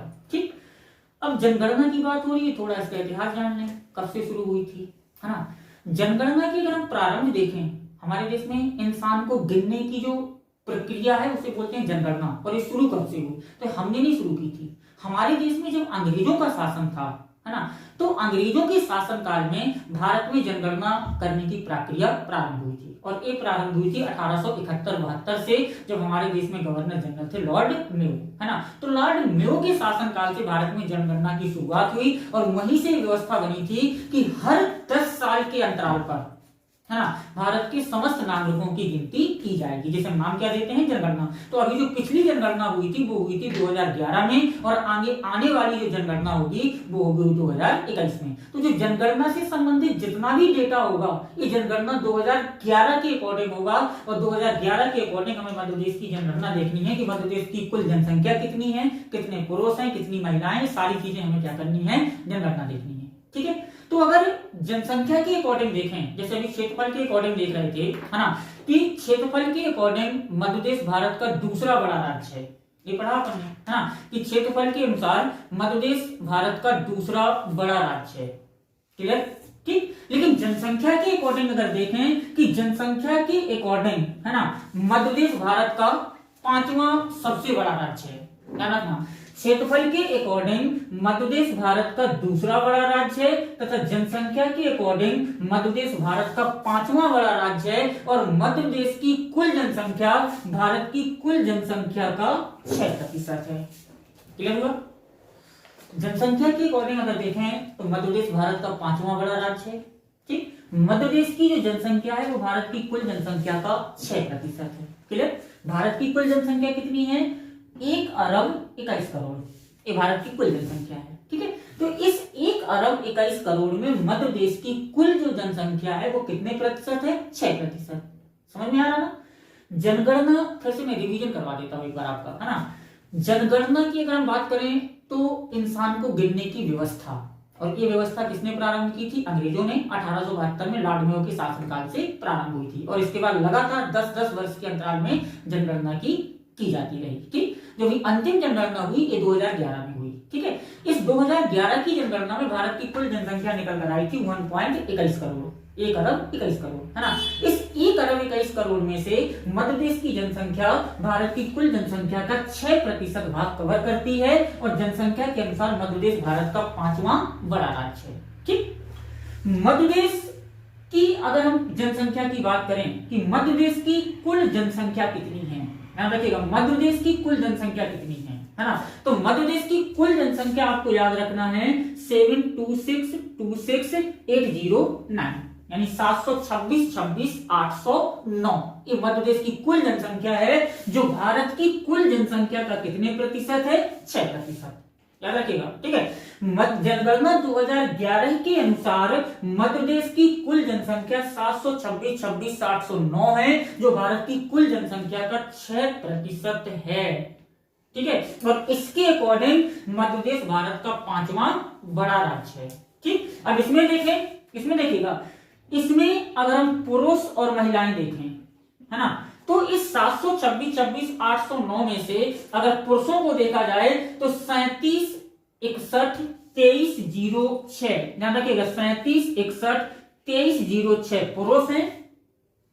ठीक है, और अगर महिलाओं की बात करें कि इस 726 में महिलाएं कितनी हैं, तो इसमें जब आप इसे घटा लोगे तो आपको क्या मिल जाएंगी, महिलाएं। और महिलाएं कितनी आएंगी, 350, 14,503, ध्यान रखिएगा, 350, 14,503। तो मध्य प्रदेश की कुल जनसंख्या जनगणना 2011 के अनुसार है 726,809, ध्यान रखना 726, 26, 809 जो भारत की कुल जनसंख्या का 6%, जनसंख्या के अनुसार मध्य प्रदेश का स्थान 5वां, पुरुष 76, 61, 2306, महिलाएं 350, 14,503। अब दो चीजें और ले लें यहां से, एक ले लें शहरी जनसंख्या, है ना, और एक ले लें ग्रामीण जनसंख्या, कि ये 726, 26, 809 में से कितने लोग शहरों में निवास करते हैं और कितने लोग ग्रामीण क्षेत्र में निवास करते हैं, है ना। तो शहरों की अगर हम बात करें तो शहरों में रहेंगे 20069, ध्यान रखना 20069, 405 ये शहरी है ना। ग्रामीण की अगर बात करें तो ग्रामीण में रहेगा 5255, 7404 ये ग्रामीण रहेगा। अब यहां से जो मुझे डेटा देना है, मुझे ए नहीं देना है, आपको ए नहीं आना है एग्जाम में, जो आना है वो बता रहा हूं क्या देना है, ठीक है। मध्य प्रदेश की कुल जनसंख्या 726, 26, 809 टोटल है ना, जिसमें से शहरी लोग कितने हैं 20069, 405। तो मध्य प्रदेश की कुल जनसंख्या का, अब याद रखना, मध्य प्रदेश की कुल जनसंख्या का 27.6% लोग शहरों में निवास करते हैं, और एक क्वेश्चन एग्जाम में आता है, इसे याद रखिएगा, है। मध्य प्रदेश की कुल जनसंख्या 726, 26, 809 का 27.6% लोग शहरों में निवास करते हैं, और 72.4% लोग आज भी कहां निवास करते हैं, ग्रामीण क्षेत्रों में। ये दोनों क्वेश्चन आने लायक हैं। इस टेबल से 3 क्वेश्चन बनेंगे आपके। एक बनेगा जनसंख्या के आधार पर स्थान 5वां, भारत की कुल जनसंख्या का 6%, मध्य प्रदेश की कुल जनसंख्या का 27.6% लोग शहरों में निवास करते हैं, और 72.4% लोग निवास करते हैं ग्रामीण क्षेत्रों में। क्लियर? तो ये क्लियर हुआ, बहुत अच्छे से इसे समझिएगा, ये डेटा भूल जाता है बार बार। लास्ट की जनगणना 2011 में हुई थी, अब जनगणना 2021 में होना है। जनगणना की शुरुआत 1872 से हुई थी। जनगणना के अनुसार मध्य प्रदेश भारत का 5वां राज्य है। कुल जनसंख्या है 726, 26, 809 जो भारत की कुल जनसंख्या का 6% है। इतनी पुरुष हैं, इतनी महिलाएं हैं। कुल जनसंख्या का 27.6 शहरों में निवास करता है और 72.4 ग्रामीण क्षेत्रों में। चलिए नेक्स्ट टॉपिक में हम बात करते हैं, जनगणना से रिलेटेड है, दशकीय वृद्धि दर। क्लियर? दशकीय वृद्धि दर, दशकीय का मतलब है 10 साल, है ना, और वृद्धि दर तो आप जानते हैं, मैथ बहुत पढ़ते हैं आप लोग, यानी 10 साल में बढ़ी हुई जनसंख्या की दर। क्लियर? तो जैसे अब जब 2021 की जनगणना होगी, है ना, तो 2011 में जनगणना कितनी है 726, 26, 809, 2021 में निश्चित बढ़ जाएगी। तो 726, 26, 809 से जो बढ़ी हुई जनसंख्या होगी उसकी जब हम दर निकालते हैं तो वो क्या कहलाती है, दशकीय वृद्धि दर, है ना। तो ये जो दर पढ़ा रहे हैं, ये पढ़ा रहे हैं 2001 के अकॉर्डिंग। ठीक, 2001 में मध्य प्रदेश की जो जनसंख्या थी 2011 में बढ़कर कितनी हो गई 726, 26, 809। तो 2001 और 2011 की जनगणना के बीच में अगर हम देखें, है ना, तो मध्य प्रदेश की जो दशकीय वृद्धि दर रही है वो कितनी रही है 20.3%। अर्थात 2001 के अकॉर्डिंग 2011 में जनसंख्या बढ़ने की जो दर थी वो कितनी थी 20.3%। इस फैक्ट को याद रखना, मध्य प्रदेश की दशकीय वृद्धि दर कितनी रहेगी 20.3। दो पॉइंट और क्लियर कर लेते हैं। जनसंख्या के अनुसार मध्य प्रदेश का जो सबसे बड़ा जिला रहेगा वो कौन सा रहेगा, इंदौर। ठीक है, और जनसंख्या के अनुसार मध्य प्रदेश का जो सबसे छोटा जिला रहेगा वो कौन सा रहेगा, हरदा। क्लियर? तो 2.1 क्लियर करिएगा। ठीक है, तो अगर हम जिलों को देखें तो जनसंख्या के अनुसार सबसे बड़ा जिला इंदौर, और जनगणना 2011 के अनुसार सबसे जनसंख्या में सबसे छोटा जिला हरदा, लेकिन वर्तमान में निवाड़ी। ये भी याद रखिएगा आप लोग। ठीक है, तो ये 2 पॉइंट यहां से याद रखना, दशकीय वृद्धि दर 20.3, जनसंख्या के अनुसार सबसे बड़ा जिला इंदौर, और जनसंख्या के अनुसार जनगणना 2011 में हरदा था, लेकिन वर्तमान में क्या है, निवाड़ी है। क्लियर? नेक्स्ट पॉइंट पढ़ते हैं अपन, लिंग अनुपात, सेक्स रेशियो इसे बोलते हैं, लिंग अनुपात। और ये होता क्या है समझ लीजिए नॉर्मल लैंग्वेज में, 1000 पुरुषों पर महिलाओं की कुल संख्या क्या कहलाती है, लिंग अनुपात। यानी 1000 पुरुषों में जितनी महिलाएं होंगी वो क्या कहलाएगा, लिंग अनुपात कहलाएगा, है ना। तो मध्य प्रदेश का जो लिंग अनुपात है वो कितना है 931। यानी मध्य प्रदेश में 1000 पुरुषों पर महिलाओं की कुल संख्या कितनी है 931। यानी यहाँ पर पुरुष अधिक हैं और महिलाएं कम हैं। ठीक, तो यहाँ से 2 क्वेश्चन बनते हैं कि सबसे अधिक लिंग अनुपात वाले जिले और सबसे कम लिंग अनुपात वाले जिले। क्लियर, ध्यान दीजिएगा। तो 1000 पुरुषों पर महिलाओं की कुल संख्या लिंगानुपात कहलाएगी, और मध्य प्रदेश का लिंगानुपात कितना है? 931। लेकिन पहले देख लेते हैं सबसे अधिक लिंगानुपात किन जिलों का है ना। तो एक जो 2 जिले देख लेते हैं। ठीक, सबसे अधिक लिंगानुपात की जब हम बात करेंगे तो सबसे अधिक लिंगानुपात है बालाघाट का। क्लियर, बालाघाट में 1000 पुरुषों पर 1021 महिलाएं हैं, देखो यहां पर। ठीक, दूसरा अलीराजपुर, है ना। अलीराजपुर की कहानी क्या है कि अलीराजपुर में 1000 पुरुषों पर 1011 महिलाएं हैं। ठीक है, तीसरा आपका क्या जाएगा? मंडला, है ना। और मंडला की कहानी क्या है कि मंडला में 1000 पुरुषों पर 1008 महिलाएं हैं, है ना। और चौथा जाएगा आपका डिंडोरी, और डिंडोरी की कहानी क्या है कि यहाँ पर 1000 पुरुषों पर 1002 महिलाएं हैं। एक अधिक लिंगानुपात वाले जिले। ठीक, लिंगानुपात समझ में आया। 1000 पुरुषों पर महिलाओं की कुल संख्या और संपूर्ण मध्य प्रदेश का लिंगानुपात कितना है? 931। सबसे अधिक किनका है? बालाघाट टॉप पर 1000 पर 1021, अलीराजपुर में 1011, मंडला में 1008, डिंडोरी में 1002। ठीक, जब हम सबसे कम की बात करेंगे, है ना, तो कम के लिए आप चले जाना नॉर्थ में, उत्तरी मध्य प्रदेश में, है ना। और उत्तरी मध्य प्रदेश का एक जिला उठा लेना जिसका नाम है भिंड, है ना। और भिंड की कहानी क्या है कि भिंड में 1000 पुरुषों पर, है ना, महिलाओं की कुल संख्या कितनी है? 837। एक कम लिंगानुपात चिंता का विषय है। ठीक है, यहाँ 1000 पुरुषों पर 837 महिलाएं हैं। तो ये है लिंगानुपात, इसे आप लोग ध्यान रखिएगा, स्क्रीनशॉट ले लीजिए, आपको याददाश्त के लिए हो जाएगा।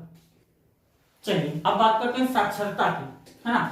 जनगणना 2011 के अकॉर्डिंग अगर अपन देखें, ध्यान रखिएगा, जनगणना 2011 के अकॉर्डिंग अगर देखें तो जनगणना 2011 के अकॉर्डिंग मध्य प्रदेश की कुल साक्षरता दर है 69.3%।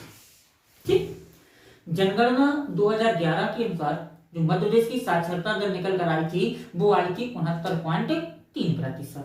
क्लियर। ठीक, अगर हम साक्षरता की दृष्टि से देखें, ध्यान रखिएगा, तो साक्षरता की दृष्टि से, है ना, मध्य प्रदेश का भारत में जो स्थान है ना, वो 28वां है।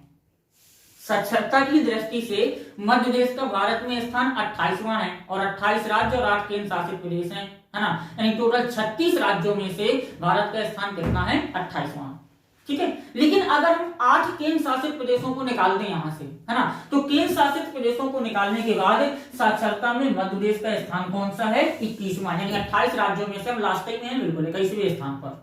ठीक है, ध्यान रखना। तो जनगणना 2011 में मध्य प्रदेश की साक्षरता दर 69.3%, है ना। भारत के राज्यों में 28वां स्थान है, लेकिन अगर केंद्र शासित प्रदेशों को हटा दिया जाए तो भारत के राज्यों में मध्य प्रदेश का स्थान कौन सा हो जाएगा? 21वां। क्लियर। अब बात करते हैं मध्य प्रदेश साक्षरता की। ठीक, तो पहला फैक्ट तो यही है कि मध्य प्रदेश की जो कुल साक्षरता दर रहेगी वो 69.3% रहेगी, है ना। 69.3% में अगर देखें कि इसमें कितने पुरुष साक्षर हैं, 69.3 में, है ना, तो हमारे प्रदेश की जो पुरुष साक्षरता दर है वो है 78.7%।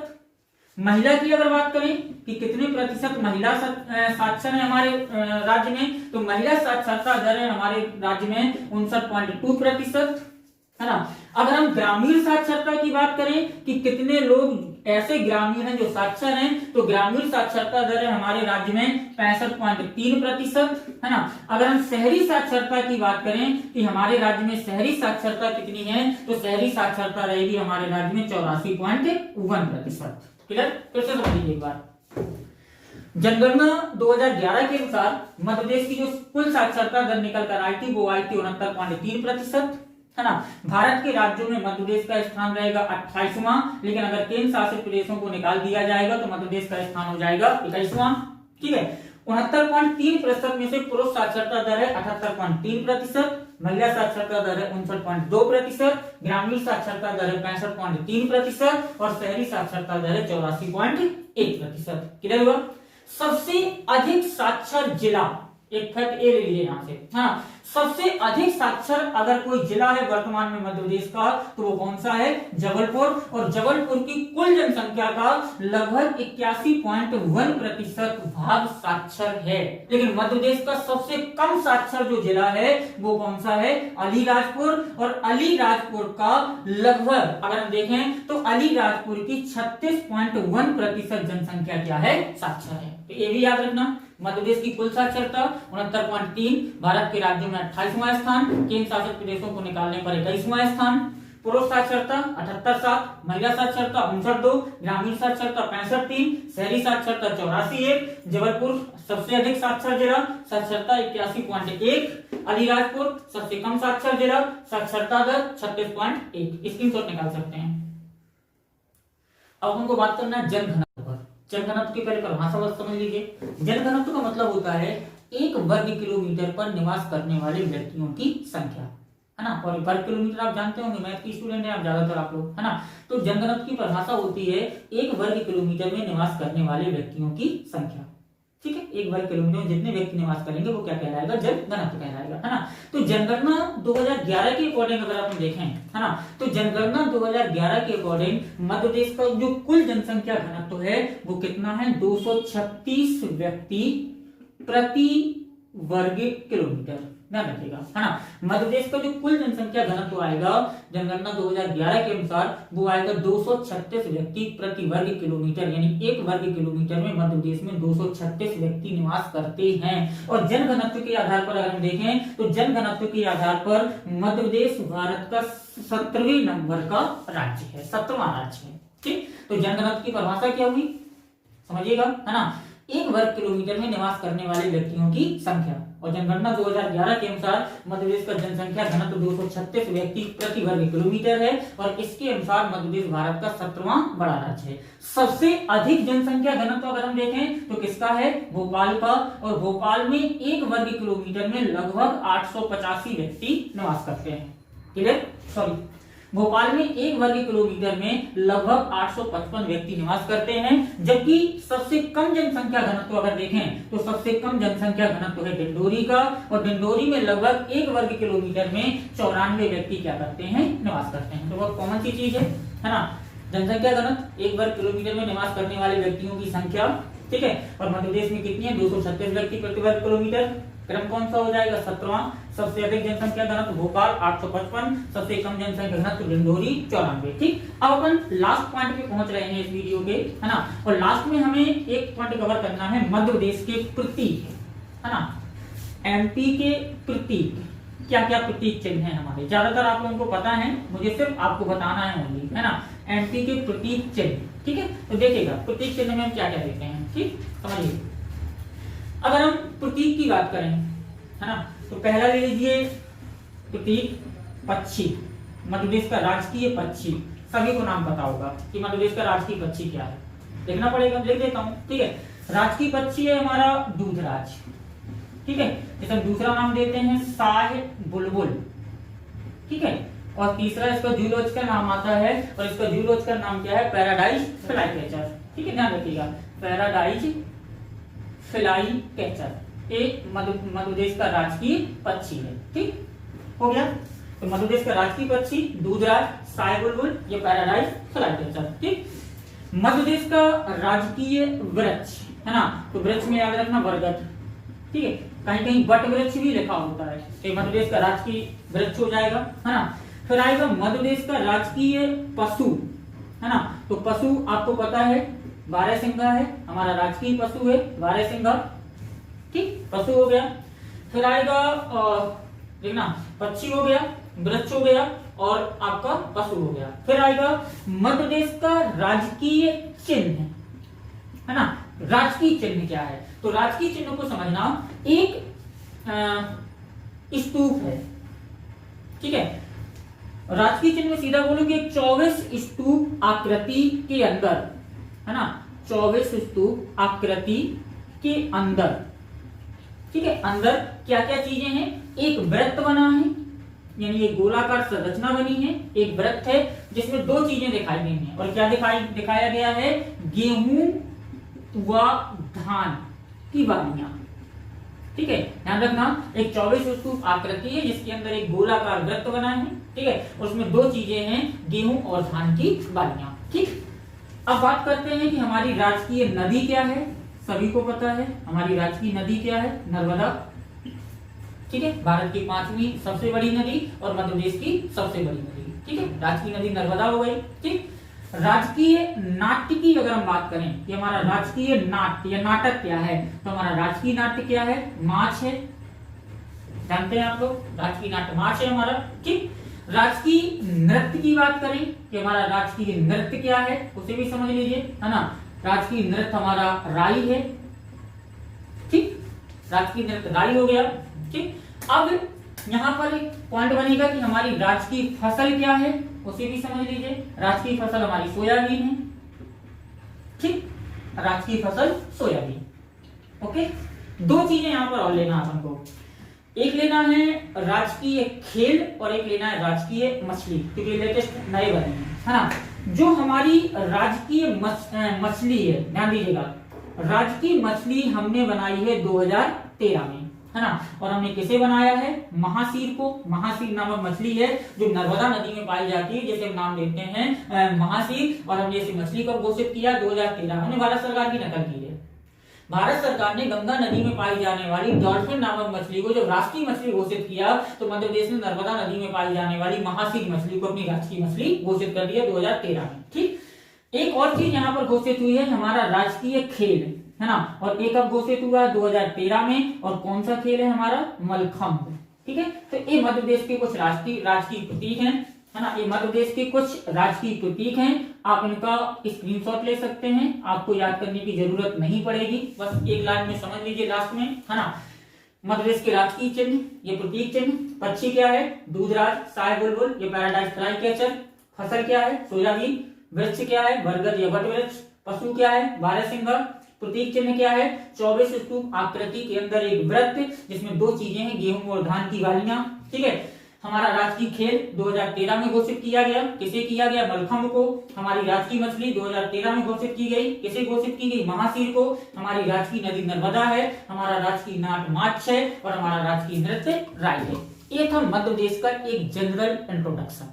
क्लियर, इसमें मैंने कोई टॉपिक एक्सप्लेन नहीं किया है ना, सिर्फ कॉमन चीजें आपको मध्य प्रदेश से रिलेटेड समझाई गई हैं जो मध्य प्रदेश के हर एक एग्जाम में पूछी जाती है। क्लियर, अब क्या करना है स्टूडेंट्स, अपन को पुलिस परीक्षा को ध्यान में रखते हुए मध्य प्रदेश का जो सिलेबस दिया है व्यापम ने, उसे पार्ट में डिवाइड करना है। उसकी हिस्ट्री अलग करना है, ज्योग्राफी अलग करना है, प्रशासनिक अलग करेंगे, इकोनॉमी अलग करेंगे, योजनाएं अलग करेंगे, है ना। तो नेक्स्ट वीडियो जो आएंगे अपने यूनिक एकेडमी के चैनल में, वो मध्य प्रदेश के भूगोल से रिलेटेड होंगे। और मध्य प्रदेश के भूगोल में हम पढ़ेंगे क्या क्या, पहले मध्य प्रदेश का भौतिक विभाजन, फिर मध्य प्रदेश की पर्वतमाला और पर्वत श्रृंखलाएं, फिर मध्य प्रदेश की नदियां, फिर मध्य प्रदेश की मिट्टी। ये सारी चीजें कहाँ जाएंगी, मध्य प्रदेश के भूगोल में, है ना।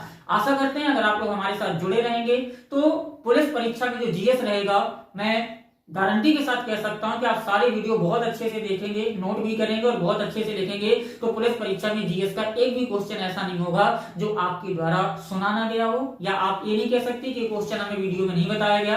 आप वहां एग्जाम में अटेम्प्ट करेंगे और निश्चित सी बात है अपनी सफलता को प्राप्त करने के लिए आप आगे बढ़ते जाएंगे। क्लियर, तो नेक्स्ट वीडियो एमपी ज्योग्राफी से रिलेटेड होंगे। ठीक है, आशा है आप हमारे साथ इसी तरह जुड़ते रहें।